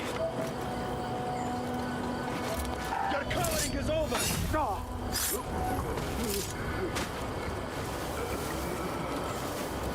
Yeah, so I don't know. I guess I'm just thankful that things have worked out well, and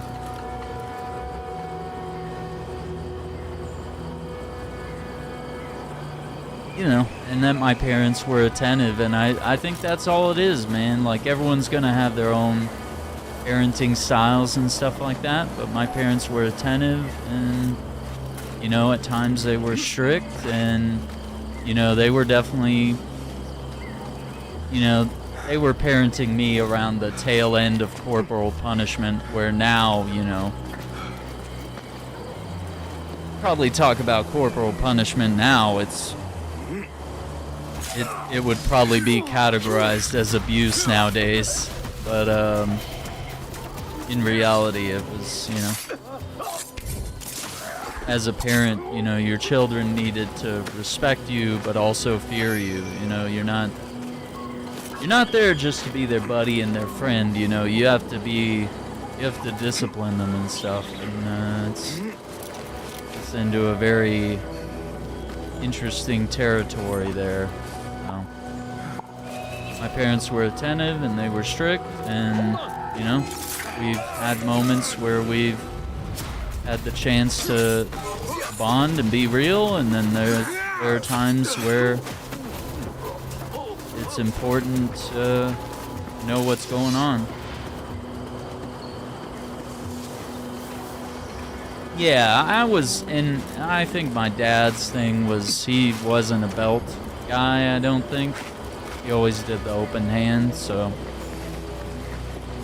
And it was like, yeah, it hurt, but I mean, it wasn't like abuse type of hurt. You know, if they were hitting you in the face, or they're hitting you with an object, or they're hitting you so much that there's like scarring or something, like that's an issue, you know. Or if it comes in, becomes like sexual abuse or emotional abuse or verbal abuse, like those are all different things.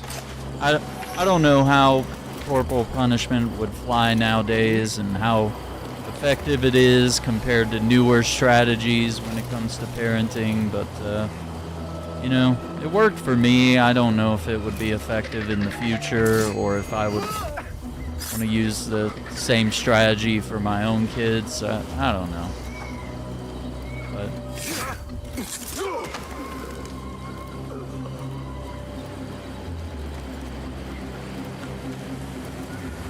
I don't know. I think I turned out all right, you know, and I never resented my parents for the parenting styles that they had. I think it was fine. But I think the biggest thing was just the fact that they were always, you know, they cared enough to keep up with what was going on in my life and in the lives of people around me, and they, you know, they knew that my friends were people that could be counted on and that their parents were responsible as well. And so anytime we had sleepovers or, you know, hanging out, Boy Scout camps, church gatherings, any of that, I was always safe. And my dad was always attentive in the Boy Scout meetings and church things to make sure that there were always more than one adult in the room. And they always tried to make sure that, you know, either he was around or someone he trusted, or that my mom trusted was around, or that she was around. So, you know, we never got into, you know, thankfully, any situations where someone was abusing children, but my parents were damn attentive that we were never left alone, so that situations like that were just not possible. Things like that just would not happen. No. And that's probably a privilege. I mean, not every parent can be there 24/7 for their kids. Alright, I'm gonna run this back to, what's her name? Where is she? Here?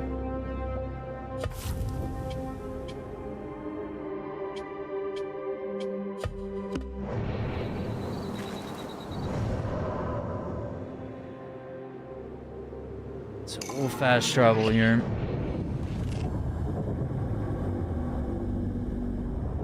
Yeah, and I think there were times where my parents realized that like a shouting match or a discussion was enough.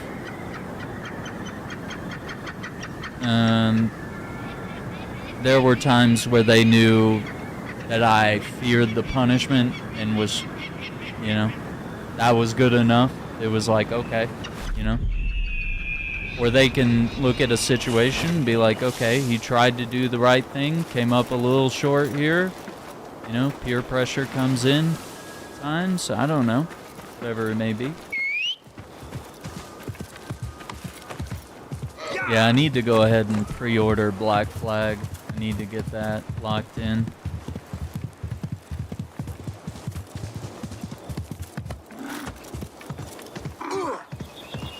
But yeah, there was a time for everything. Like I was not the kind of kid that was getting like disciplined in the middle of the grocery store. It was like they grab your hand, they were like, keep that shit up, and when you get home, you gonna learn. So I was never a kid that was screaming or shouting or crying in the grocery store, or, you know, begging. You know, I'd beg to get toys when we go to the store, but you know, I knew when they told me that enough was enough, I'd be like, okay, I don't want to get in trouble when we get home, you know. But the way I see some people with their kids in the store and they're, you know, shouting at them or grabbing them or hitting them in one of the aisles, I'm like, dude, I don't know if that's crazy Basim, in public. You have come. I have returned, bearing something for you. Here, this is for you. So, you found but one? Wow.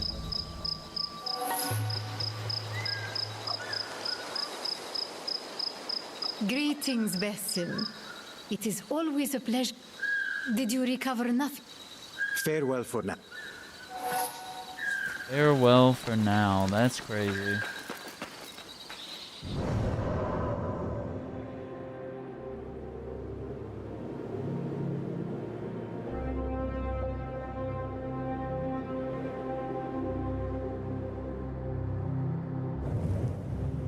Am I supposed to know where the stolen goods are? I know we have letters, but like...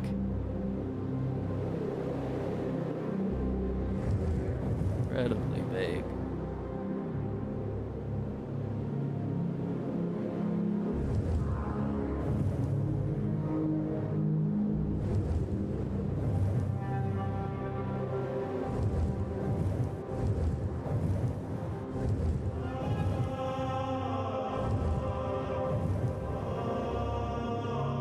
Damn. Oh no.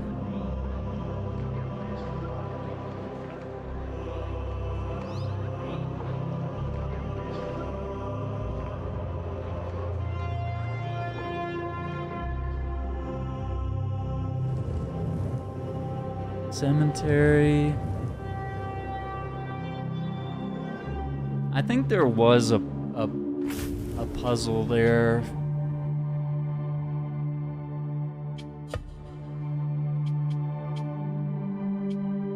Yeah, and you have all these challenges. They really made a rank up system. That's crazy. That's cool. They got some outfits for running through these.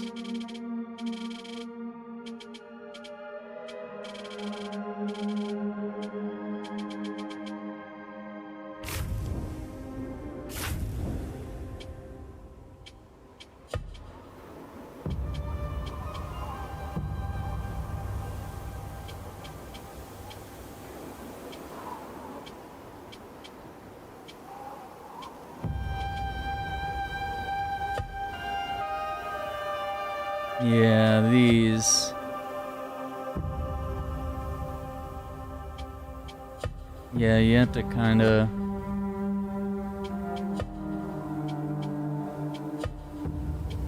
like, I like the idea of doing these, but...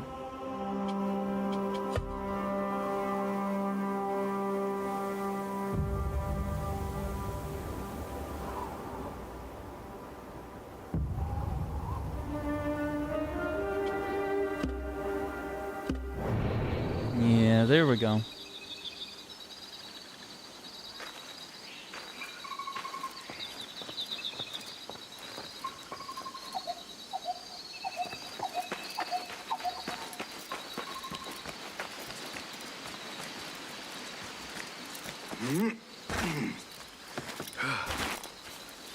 Yeah, I think we've done just about everything I'm compelled to do here. So let's take a save there. That's 43 hours across, almost 44, across Mirage and its DLC. Let's see, it's almost 2.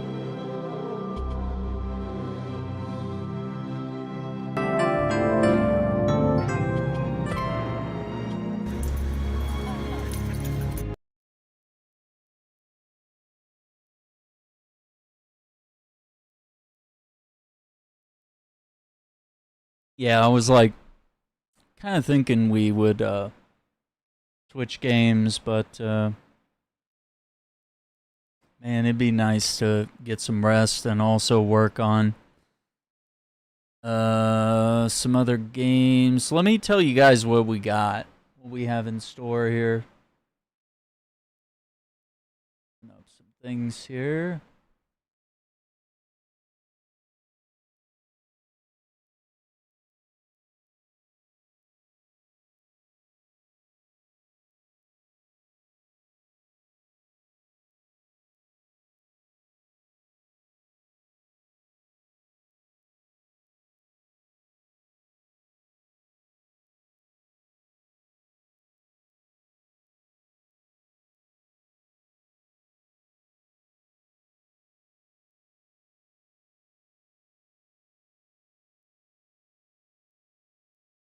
Let's see.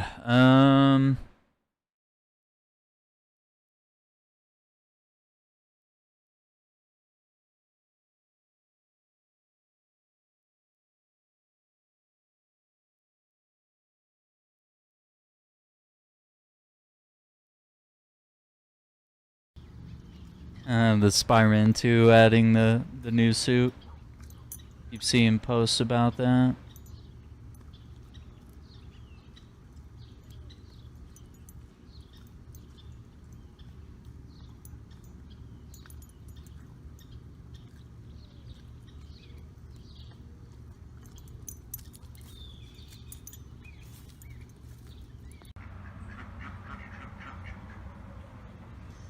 Okay.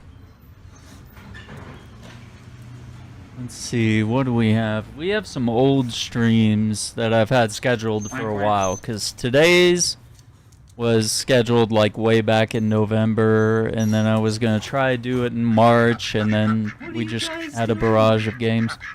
So we do need to finish Inconbini, which I think we're fairly close on. Dragon's Dogma 2 DLC. We're going to do some Ready or Not soon. I'm going to do some World War Z, The Walking Dead, Parcel Court Part 2, Pragmata Part 7, where we're going into the Hidden Chamber. Got to continue our Guardians of the Galaxy members only streams. I have Part 3 scheduled. Saros, I don't know if we're going to have time to go back to Saros, but I do have Part 2 scheduled. We do need to finish Ground Zero. We're on Part 5. Tomb Raider 1 to 3 remastered. We're on Part 4. We're almost done with the first Tomb Raider. Mario Tennis Fever Part 2. Ghostbusters Part 2. Metal Gear Solid Delta Snake Eater Part 4. Precinct Part 2. Rogue Trader Part 2. Destiny Rising Part 4. That would be fun. Wu Chang, I just kind of... Part 13 is scheduled, but it was... I know we're at a tough part. The Thing Remastered Part 1. We never got around to playing it. SpongeBob, the Patrick Star game, Part 2. Never got around to it. Black Myth Wukong, Part 13. We're going to circle back to that. Street Fighter 6, I never started playing, but I do have a stream set up for it. Sonic Frontiers Part 7, I think we're near the end of that game. I would actually like to finish that. God of War Ragnarok Part 2. We're going to have to start over God of War Ragnarok, because I want to run it through before we do Lao Fei. I want to make sure I'm caught up on all the God of War stuff. But, you know, we'll see. We got games. Yeah, and Metal Gear Solid 4 in August, which I've always wanted to run through the whole series, but I don't know if we'll have time. Because, like, 4 is technically the last game in the series, chronologically, so it would be kind of awesome. Because we have a playthrough for 5, we're almost done with 3. So... You know, we could run 1 and 2 fairly quickly, I would think. They're much shorter games. Peace Walker, I would like to run. I don't know. We'll see. Because, yeah, for the longest time, I wanted to do a Metal Gear Solid full playthrough on the channel and run everything chronologically, but we did start 5 first, and we should have done 3 Peace Walker, then 5, but I was wanting to wait for the remake to come out, so I don't know. Alright, gamers, that's going to be it for tonight. We'll see what we can get up to tomorrow. And I believe Tuesday we're going to have a stream with Andrew for Dragon's Dogma. Gonna run some of that. Yeah, I'm not interested in God of War Ragnarok. I don't really care about Norse mythology. Ragnarok didn't really pull me in, but I do need to play it. So maybe it's time to to work it around. But yeah, we'll have Acting Relic joining us on Tuesday for some Dragon's Dogma. We're going to check out Bitter Black Isle, which is an endgame area that he's prepared to show us. It's going to be cool. I don't know. I enjoyed God of War 2018. I thought it was fun, but you know, I was exhausted by the time I wrapped that game up. I was like, this is a lot. So I wasn't really looking forward to running all that again, and Ragnarok just being more of the same. And it just wasn't compelling to me. There were more interesting games out at the time that were more interesting to me. I think Black Myth Wukong was more interesting. I think there were other games that were more interesting when Ragnarok dropped that I was just like, yeah, I'll get around to that game eventually. Nothing wrong with it. Not to play every game as soon as it comes out, you know? Sometimes it's fun to catch up with some games a little later and enjoy them. What are you guys doing? Alright. Well, everyone, take care. Be safe. Have a good night. Don't forget to hit that like button. Subscribe to the channel. And we'll catch you all tomorrow. Bye.